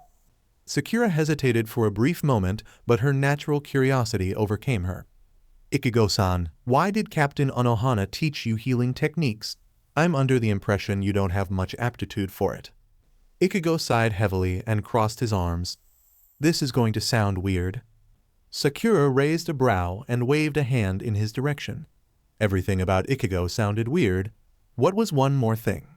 Anohana's one of the last of the original captains, which means she is a violent, bloodthirsty maniac. At some point, someone thought it was a good idea to teach her how to heal so that anytime she enjoyed a fight she could revive her opponent to fight them again, explained Ichigo. And for some reason, she decided that I needed to learn how to do that too. Sakura stared. Ichigo scowled. They both waited in silence. I don't know how, but things get worse every time you talk, said Sakura eventually. Ichigo snorted. So I've heard. But you can ask Khan. He was there too. Sakura looked at the extra seat in the exam room. The lion doll had barely said a word other than hello and done its best not to move. That was fairly normal in her experience, but according to Naruto and Kakashi the toy was usually more animated. Khan whimpered faintly under her gaze and looked away. It was a painful experience for everyone involved, so Khan tends to tone his personality down around healers, said Ichigo. Tsunade Shishu is a medic nin, said Sakura, and Karin will be too, eventually. Karin is fine, blurted Khan. The rest of you are terrifying. No matter how big your boobs. Sakura felt her entire face twitch. She reined in the urge to smack the toy into the next century. She looked at Ichigo. He's made out of fabric and stuffing, he said. He'll be fine if you squash him. Don't tell her that, protested Khan. You can go back to being quiet any time you like, said Sakura sweetly. The toy shut its mouth and stopped moving. Sakura smirked and started organizing her notes. That's everything I needed, she said. She glanced at Ichigo. Do you have any questions for me? Ichigo was frowning at her hands. Could I look at my file? Sakura handed it over wordlessly. The only information in there was what she had learned today. Ichigo stared at for half a second and sighed. Can I borrow a pen? That's not how my name is written, he said. Sakura's eyes rose to his hair as she held out her pen. It's not? Oddly enough, my parents did not know what color hair I'd be born with, he said, marking out the name and writing in the correct spelling. Sakura laughed aloud and ran a hand through her own pink locks. I know the feeling. Ichigo gave her back the folder and the pen. I think that's all, Sakura-sensei. Sakura took it with a smile. You'd better get going then. I know you're meeting with Shishu after lunch. Thanks, said Ichigo. Let's go, Khan. The lion doll jumped to Ichigo's shoulder and the pair left the exam room. Sakura looked at the file in her hand. She had written Ichigo as strawberry because that seemed the most straightforward. She checked the proper spelling. Number 1 guardian, she read and grinned. That looks even better. Hanabi tried to keep a straight face as she left the hospital. The news wasn't bad. It just wasn't great either. A warm arm draped over her shoulders. It's not the end of the world, Hanabi, said Hinata with a gentle look. You just need to wait a few weeks before you use your Byakugan again. But the Chunin exams will be halfway over by then, said Hanabi. The tiniest bit of whine snuck into her voice. Hinata wasn't impressed. Her meek, stuttering older sister was gone forever. In her place was a quiet, gentle Kunoichi with a spine made of steel and the will of fire shining in her pale eyes. Hanabi always enjoyed watching the elders crash and burn against her sister's strength, but a little sympathy would have been nice. Most Chunin candidates don't have the advantage of a Kekkei Genkai at all, and rarely one as useful as our Dojutsu, said Hinata. Think of it as evening the playing field. The exams shouldn't be too easy. Hanabi scowled. She would have appreciated an easy Chunin exam for a change. Maybe someone else hired those missing nin to even the playing field. Hinata took a sharp, quick breath, making Hanabi instantly regret her words. Hinata's attempted kidnapping at such a young age had scarred her deeply. It had hurt Neji too in a very different way. Hanabi scrambled to think of a distraction. She saw a flash of orange in the corner of her eye. Naruto cheered up Hinata just by existing. Hanabi turned her head to look for the boisterous blonde. She blinked in surprise. She had seen Ichigo's hair, not Naruto's jacket. Well, he would probably work too. She nudged her sister in the side. Look, it's Ichigo. Hey, Ichigo. Her mysterious teammate turned around at the sound of his name and raised a hand in greeting. The toy lion on his shoulder waved too. Hey, Hanabi, Hyuga-san, what are you doing here? I had a follow-up appointment on my eyes, said Hanabi. And you? Standard physical. Hadn't had one yet, said Ichigo. He gestured to his face. What's the verdict? Hanabi's shoulders drooped. I can see normally, but I'm not supposed to activate my Byakugan for a month. What's the problem, then? Asked Ichigo. Hanabi stared in disbelief. The Chunin exam is in 2 weeks. We'll have to leave Konoha in 7 days to arrive on time. So? Asked Ichigo. That's 2 weeks of training. Unless we can't train on the road. 2 weeks is not enough time to completely adjust to missing an ability I've had since birth, said Hanabi hotly. I don't care if you can do it that fast. Not all of us are geniuses. Ichigo had the audacity to roll his eyes at her. You don't need to adjust completely. Just as much as you can. Konohamaru and I will cover the rest. That's what teammates are for. Hanabi felt her spirits lift almost against her will. Ichigo had already rescued her once, and Konohamaru knew what he was doing most of the time. If they passed the first 2 tests, her eyes would recover completely in time for the 3rd part of the exam. To Hanabi's eternal mortification, Hinata chose that moment to burst into tears. She threw her arms around Ichigo's neck and pulled him into a hug. Kon jumped from Ichigo's shoulder to Hanabi's to avoid being crushed. I'm so grateful you rescued Hanabi, she wailed.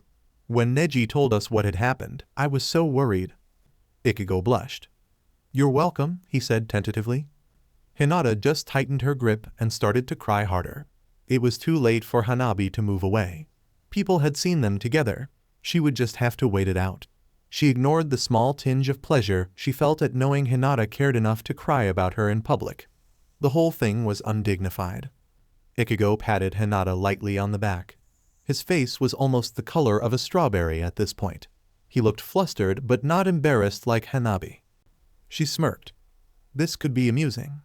Little sisters take a lot of looking after, said Ichigo sympathetically. But Hanabi is fine.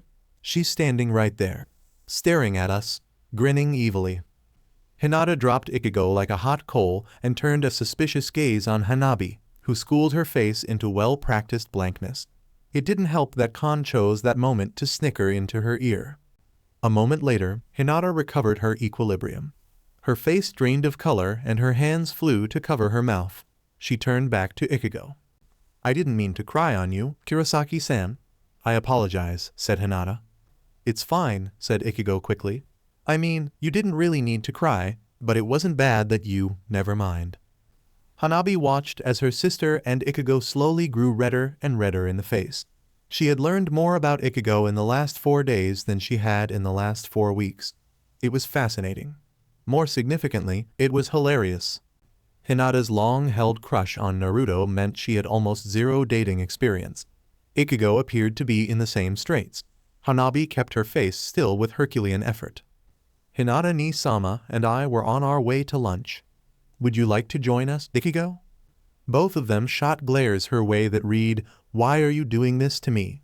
But neither voiced any objections aloud. As the silence stretched, Hinata's face melted into uncertainty, and Ichigo's will crumbled. If I won't get in your way, he said at last.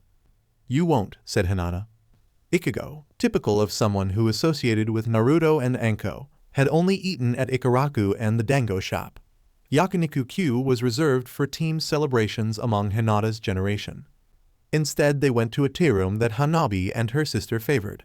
The fare was light and the atmosphere was delicate, but Ichigo had 2 little sisters. He had probably been dragged to similar places before. They ordered a handful of appetizers and desserts to sample. Hanabi and Hinata split a pot of jasmine. Ichigo requested 2 cups of red tea. Hanabi stared when Ichigo put the 2nd cup in front of Kon. He held his hand over the steaming mug, and for the briefest of seconds the air was indescribably heavy. When Ichigo took his hand away, Kon reached for the tea and managed to drink it. How? Asked Hinata wonderingly. Kon wasn't a puppet with a poison reservoir, so it was a legitimate question. But Hanabi was more concerned with why. The doll was just a toy. Even if it talked and moved, it didn't need to eat or drink. Ichigo frowned contemplatively at the cup. I killed the tea. You killed the tea, said Hinata slowly. Ichigo nodded but didn't elaborate. Hanabi had a vision of how this conversation would go. She imagined it ending in tears and decided she didn't need that sort of stress before a meeting with the Hawkage. She nudged her sister in the side and signaled, "Do not question," as emphatically as possible. "Do you like it?" asked Hanabi instead. "I prefer Earl Grey," said Khan. "But this is good too." "I haven't heard of that one," said Hinata. Ichigo launched into a surprisingly detailed description of the tea trade back in his homeland, which Hanabi honestly found as boring as an elder's speech about the honor of the clan. Hinata ni Sama was paying attention though. As heir and future head, Hinata had to care about the business interests of the clan, and admittedly Ichigo's voice wasn't bad to listen to if one ignored the content. Hanabi resorted to staring at Khan and trying not to imagine what killing the tea actually meant. It only took her a few seconds to realize Khan was trying to get her attention. His paws weren't exactly shaped for it, but he was signing team, return, and hospital and nodding significantly at Ichigo and Hinata. Hanabi had some experience at covert operations. It didn't take long for her to figure out what he meant. "I left something at the hospital," she said abruptly, pushing herself out of her chair. "I need to go and get it before our meeting." "And I want to ask Karin something," said Khan. "Do you mind if I go with her, Ichigo? Hanabi can bring me back to the tower after." "If it's okay with Hanabi," said Ichigo. "Oh, it's fine," she said. "Do you mind, Ni-sama?" Hinata's face was deliberately clear of worry when she answered, "I guess you can make it to the hospital on your own." Out of respect for her sister's feelings, Hanabi refrained from rolling her eyes. She swiped a few of the desserts into a napkin and gestured for Khan to follow. The doll jumped to her shoulder and they left the restaurant. Hanabi circled the block once, then searched for a place to spy on her sister and Ichigo. The tea room was a civilian establishment, which meant there weren't good sight lines from the interior to the exterior, but it was still run by people who expected shinobi patronage, which also meant there weren't any handy corners for eavesdropping. "If I could use my Byakugan, I could see them from the hospital," grumbled Hanabi as she settled into position. Ichigo and Hinata couldn't see her, but anyone walking by the restaurant would notice her, and using a genjutsu would draw unwanted attention in a situation like this. "Really?" asked Khan. "That's pretty far away from here."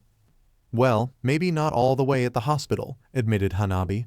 Using her Byakugan for too long at that distance would cause eye strain even if her eyes were completely healthy. But definitely from someplace less suspicious. "Too bad," agreed Khan. Perched on her shoulder, he could stretch just enough peer over her head. "What are they doing?" "Talking," said Hanabi. "I can only see Hinata ni Sama's back from here, but I think Ichigo almost smiled." Khan let out a low whistle. Impressive. Hanabi glanced at the golden furred toy. "How did you drink that tea?" You could say Ichigo used a concentrated burst of power to destroy the physical aspect of the tea and left the spiritual part behind. "That's what I drank," explained Khan. "You don't need to eat, do you?" asked Hanabi curiously. Khan shook his head. "I don't need it, but it's nice sometimes to taste stuff and try new things. When it's food like Yusu's, it's really good because she wants people to enjoy it, and that feeling transfers to the spirit of the meal.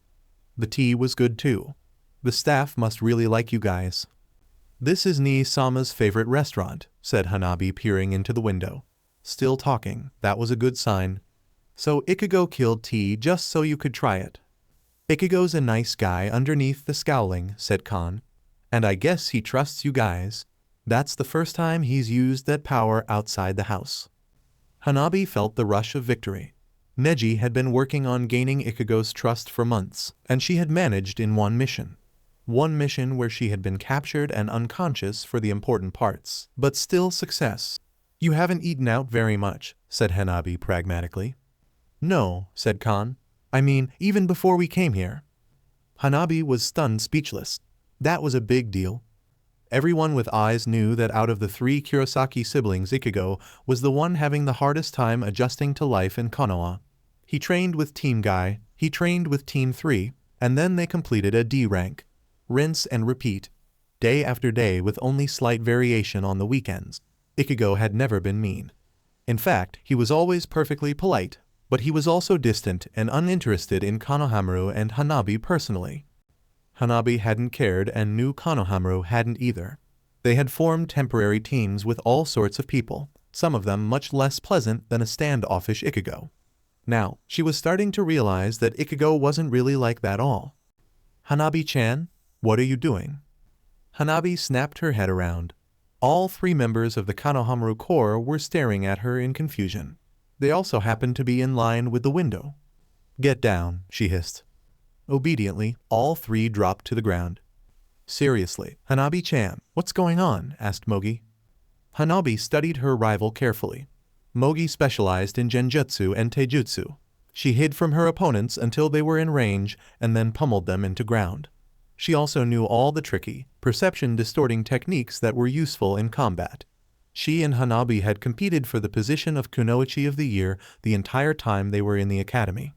As a woman, Mogi would understand the significance of the event in question. "Hinata ni-sama is having lunch with Ichigo," Hanabi informed them solemnly. "No way," gasped Mogi. "Seriously?" asked Konohamaru. "Wait, that's Karin's brother?" asked Udon. Udon had originally wanted to be a ninjutsu specialist like Uchiha Sasuke, but after Team Abisu's second attempt at the exams, he had switched his focus to becoming a medic nin after Konohamaru had protected his team through the second test but been too injured to compete in the third part. Mogi and Udon had both passed that year while Konohamaru was stuck as a genin. Udon would have seen Karin following Sakura around the hospital. The 3 friends jock-eyed for a peek through the window. Hanabi bore their presence with patience. Konohamaru won and let out a quiet cry of victory. "Why aren't you using your Byakugan?" asked Udon as he waited for his turn. Hanabi sighed. "I'm not supposed to use my Dojutsu for a month."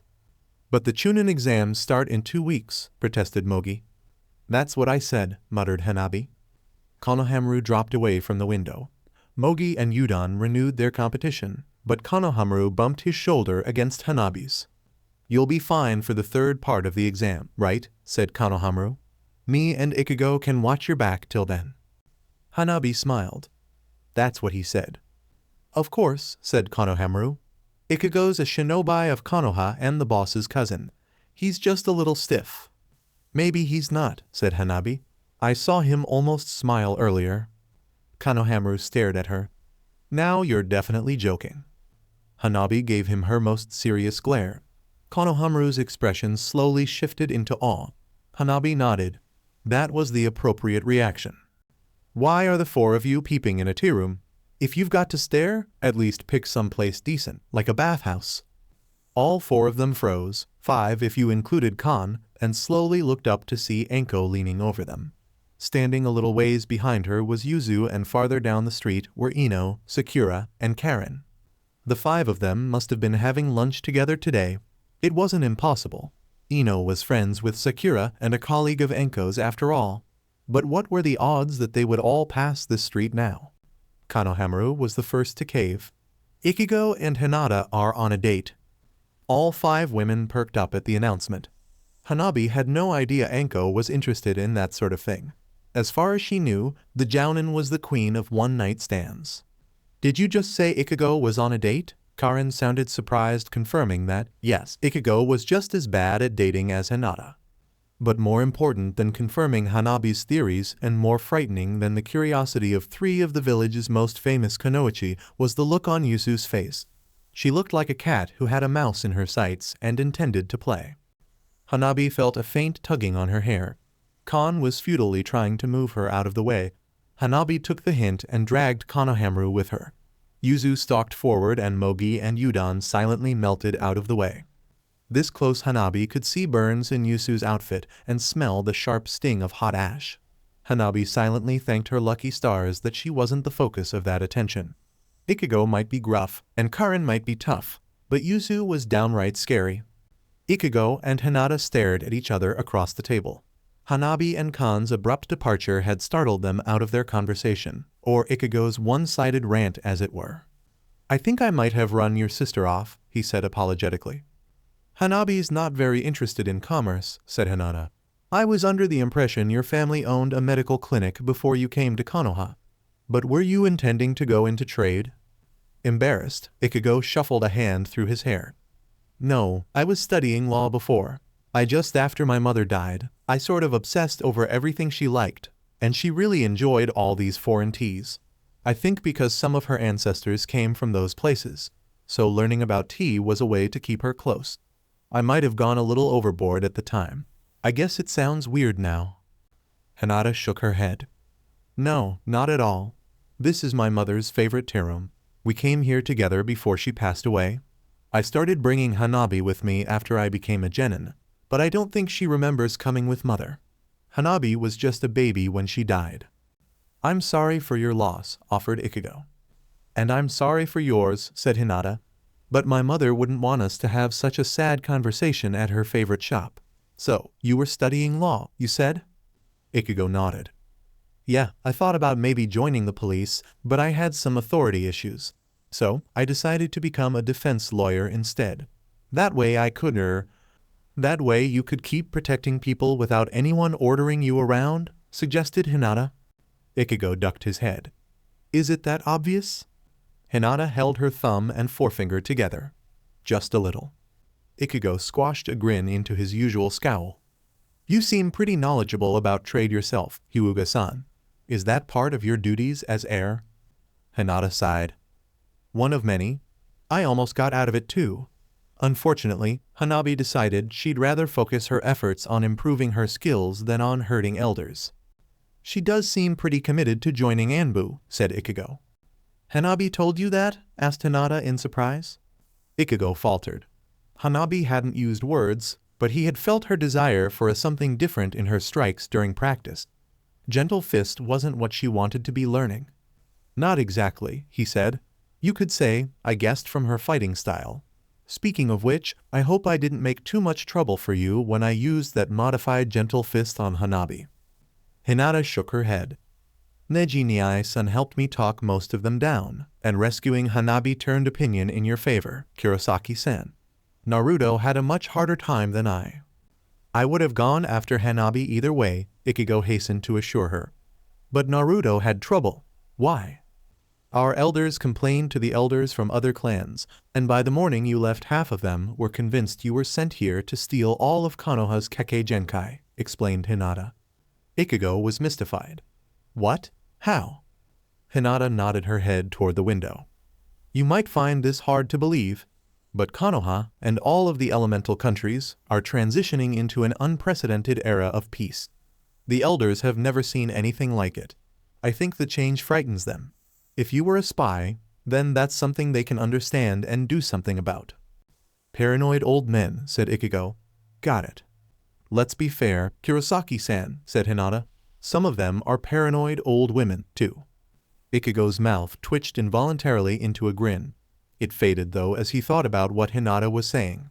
It sounded a lot like the situation with the central chambers all over again. Is something wrong? Asked Hinata. Ichigo shook his head. Just thinking about politics, I guess. Hinata wrinkled her nose. Unnecessary evil. She hesitated and Ichigo gestured for her to continue. Kurosaki-san, was there any reason in particular that you didn't officially join the ranks of the court guard? Other than the conflict over your mother's heritage? You said you had issues with authority, but you didn't object strenuously to becoming a genin according to Naruto-kun. Ichigo grimaced. I don't mind taking orders when they aren't stupid ones. What's an example of a stupid order? Asked Hinata. Ichigo thought back to all of his interactions with Soul Society over the years. His hands unconsciously clenched into fists. Leave your friends to die. Hinata reached across the table to pat him on the hand. You don't have to worry about that here. No one will give that kind of order in Konoha. Ichigo's tension leached away with her encouragement.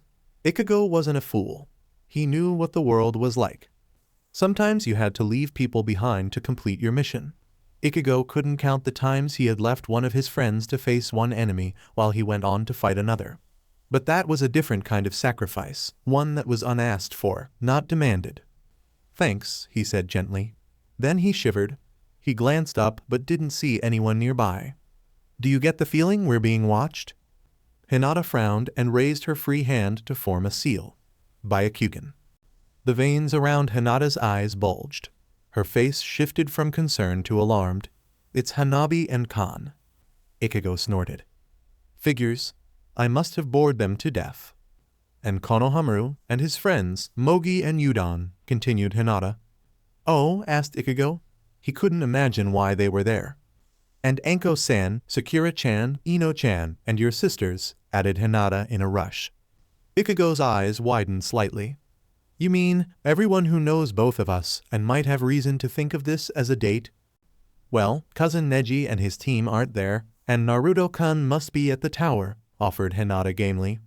Simultaneously, Ichigo and Hinata dropped their gazes to the table. They weren't holding hands, but Hinata's was still resting on top of his relaxed fist. Ichigo's felt his face flame. He couldn't bring his eyes back up to meet Hinata's, and he couldn't seem to move his hand either. Speaking of the tower, he said eventually. Oh, yes, you don't want to be late, said Hinata. They both jumped up at the same time. Ichigo reached for his wallet. How much do I? I'll pay, said Hinata. I mean, I have to pay for Hanabi's too, and we invited you.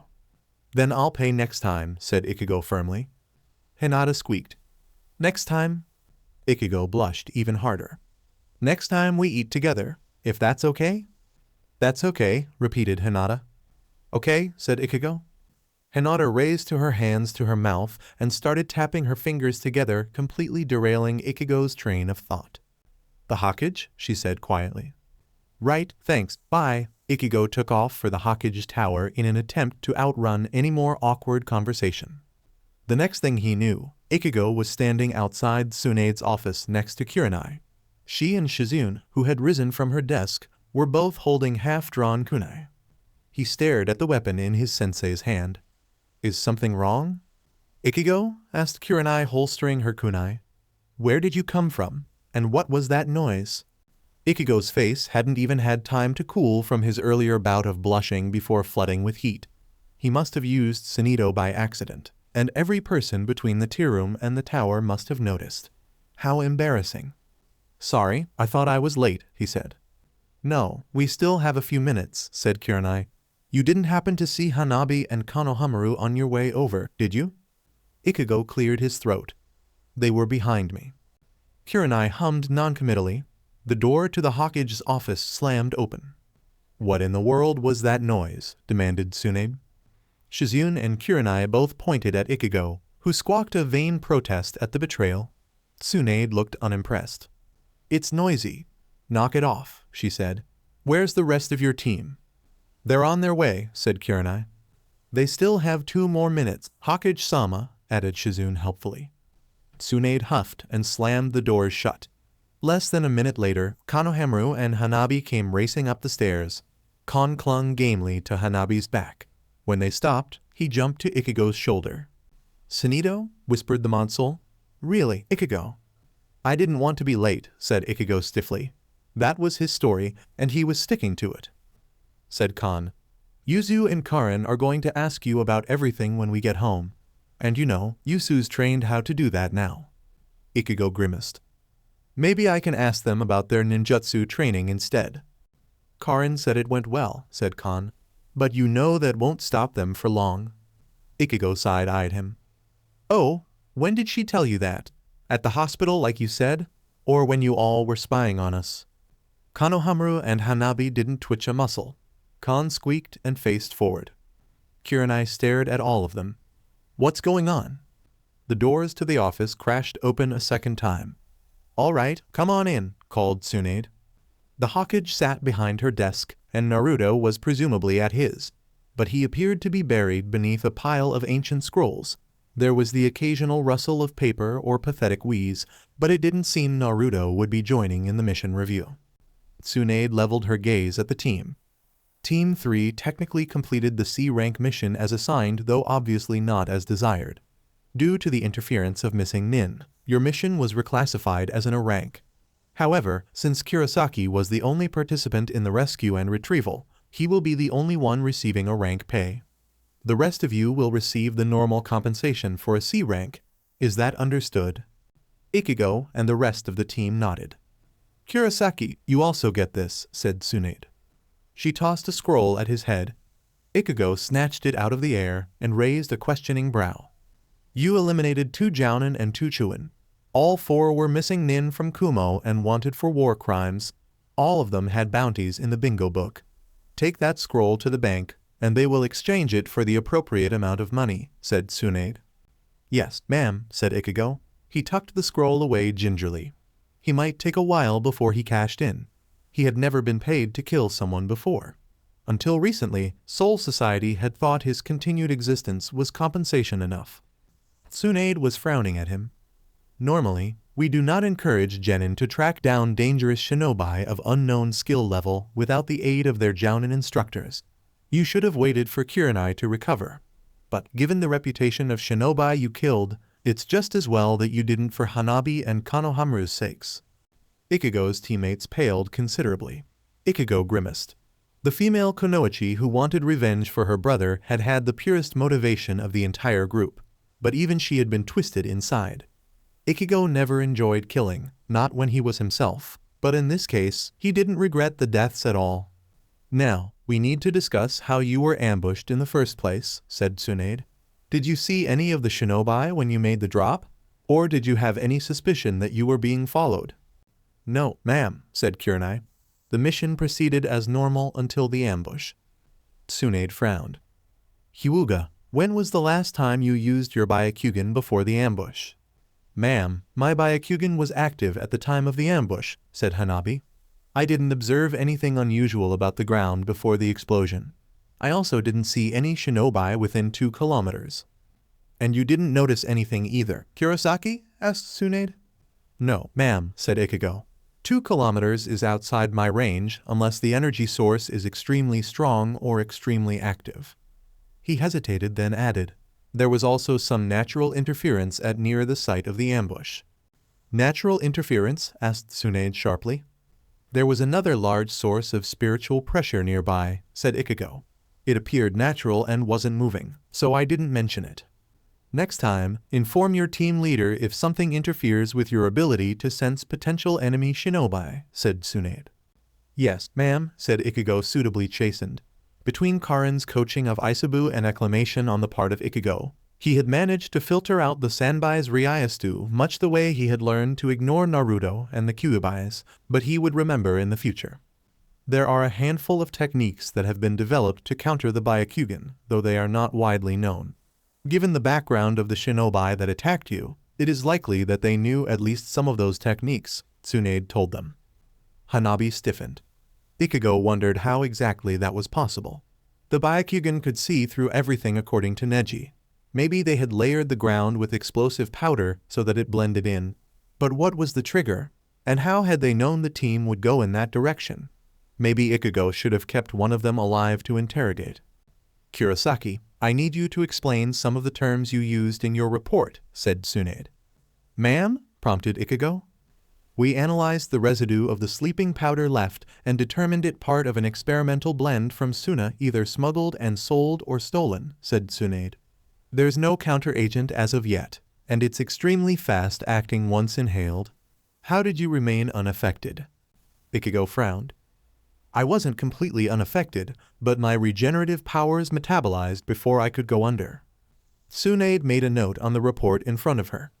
You also mentioned using a technique, God Step, to transport Kurenai and when tracking down your teammates, but used a different one, Sound Ceremony, when transporting Hanabi and Konohamaru. What are those exactly? God Step, Hirenkyaku, is an enhanced movement technique, the Quincy equivalent of body flicker, except more versatile. Sound Ceremony, Sonido, is the enhanced movement technique used by Hollow. I'm faster with Sonido, but you heard me use it earlier, said Ichigo. Tsunade's expression cleared. Yes, I see. Not useful in covert situations. She scribbled a few more notes and frowned again. You also said you used fireworks to distract the enemy. Where did you get them? I didn't have any powder to make real fireworks, said Ichigo. But there's a Kidu that mimics the effects, colored lights and noise. Kyukaku used it to block the larger displays, even though it can't make intricate shapes. Tsunade stared at him. A familiar look of disbelief crept onto her face. You can make fireworks. Yeah, Kyukaku insisted I learn. The Shiba are famous for them, said Ichigo. Tsunade sighed. Explosive tags and smoke bombs are part of a shinobi's basic kit, and you never thought to tell anyone you could make fireworks. No, said Ichigo thoughtfully. Ichigo had always imagined Kyukaku's fireworks shows as another vibrant facet of her personality. He had never considered they could be used as weapons. The Shibas, before their exile, must have been partially responsible for the defense of Serete. He'd mention the idea to Karin and Yusu and learn what they thought about it. He didn't mention that to the Hokage though. Instead he offered, "I've never had to fight anyone who used actual artillery." The pile of papers on Naruto's desk shifted. The blonde Jinchuriki surfaced with an excited grin. "Did you just say you could make fireworks with Kiddo? Could you make some now?" "No," snapped Tsunade. "We're in the middle of a debriefing. You can pick his brain later.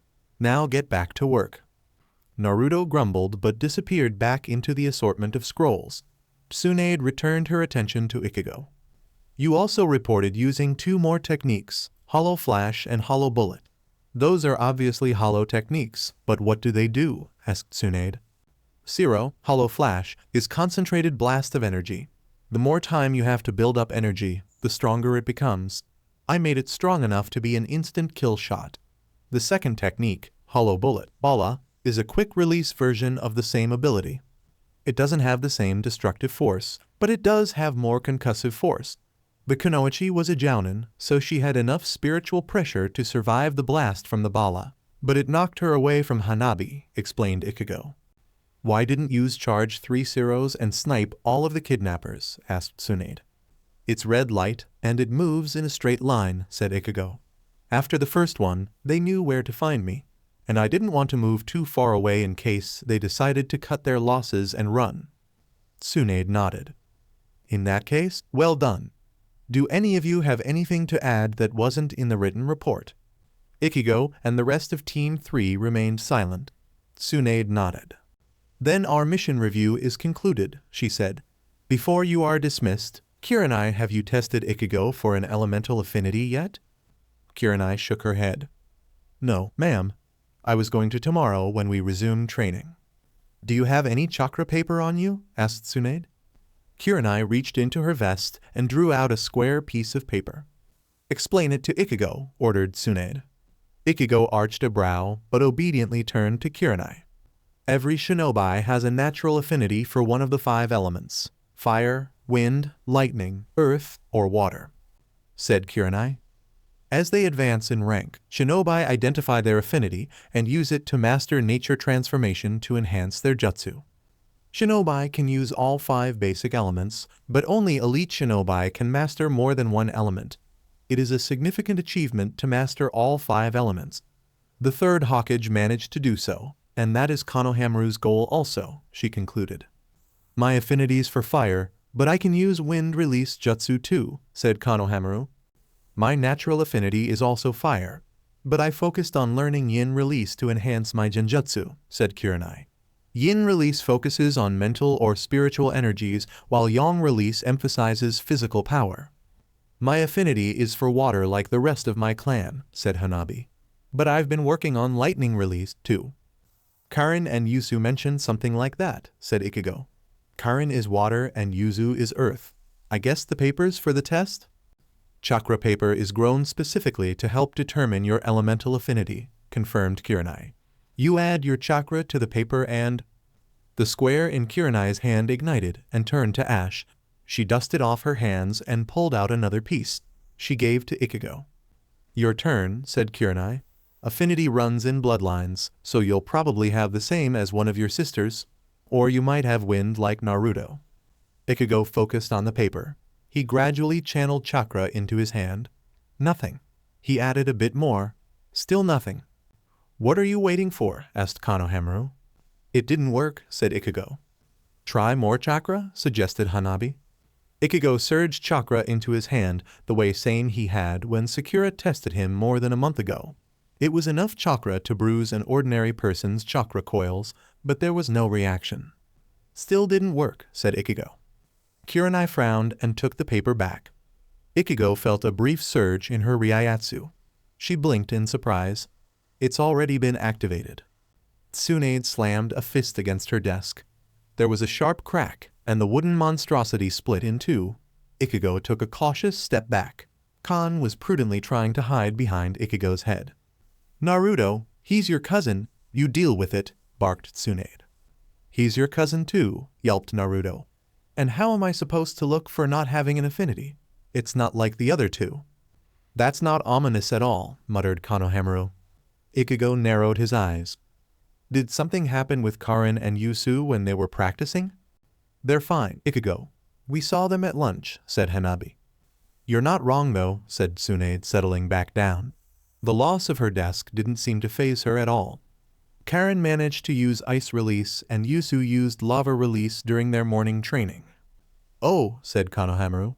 That's weird. Ichigo took a deep breath. Why couldn't Shinobi ever explain anything properly? And that means exactly. Lava release and ice release combine two nature transformations. Earth and fire for one. Water and wind for the other, said Kurenai. But they can't be used by just any shinobi.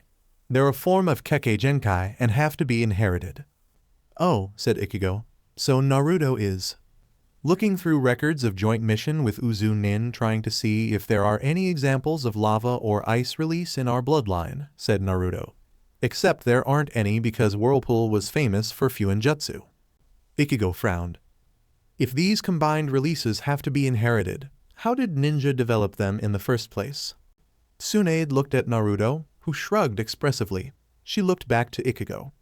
We don't know certain why people developed combined releases or why some people inherit them and some don't. Do you have an idea, Ichigo? Asked Naruto. Ichigo hadn't quite hammered out the relation between chakra and spiritual power. Chakra was formed with physical and mental energy, while the other naturally required spiritual energy.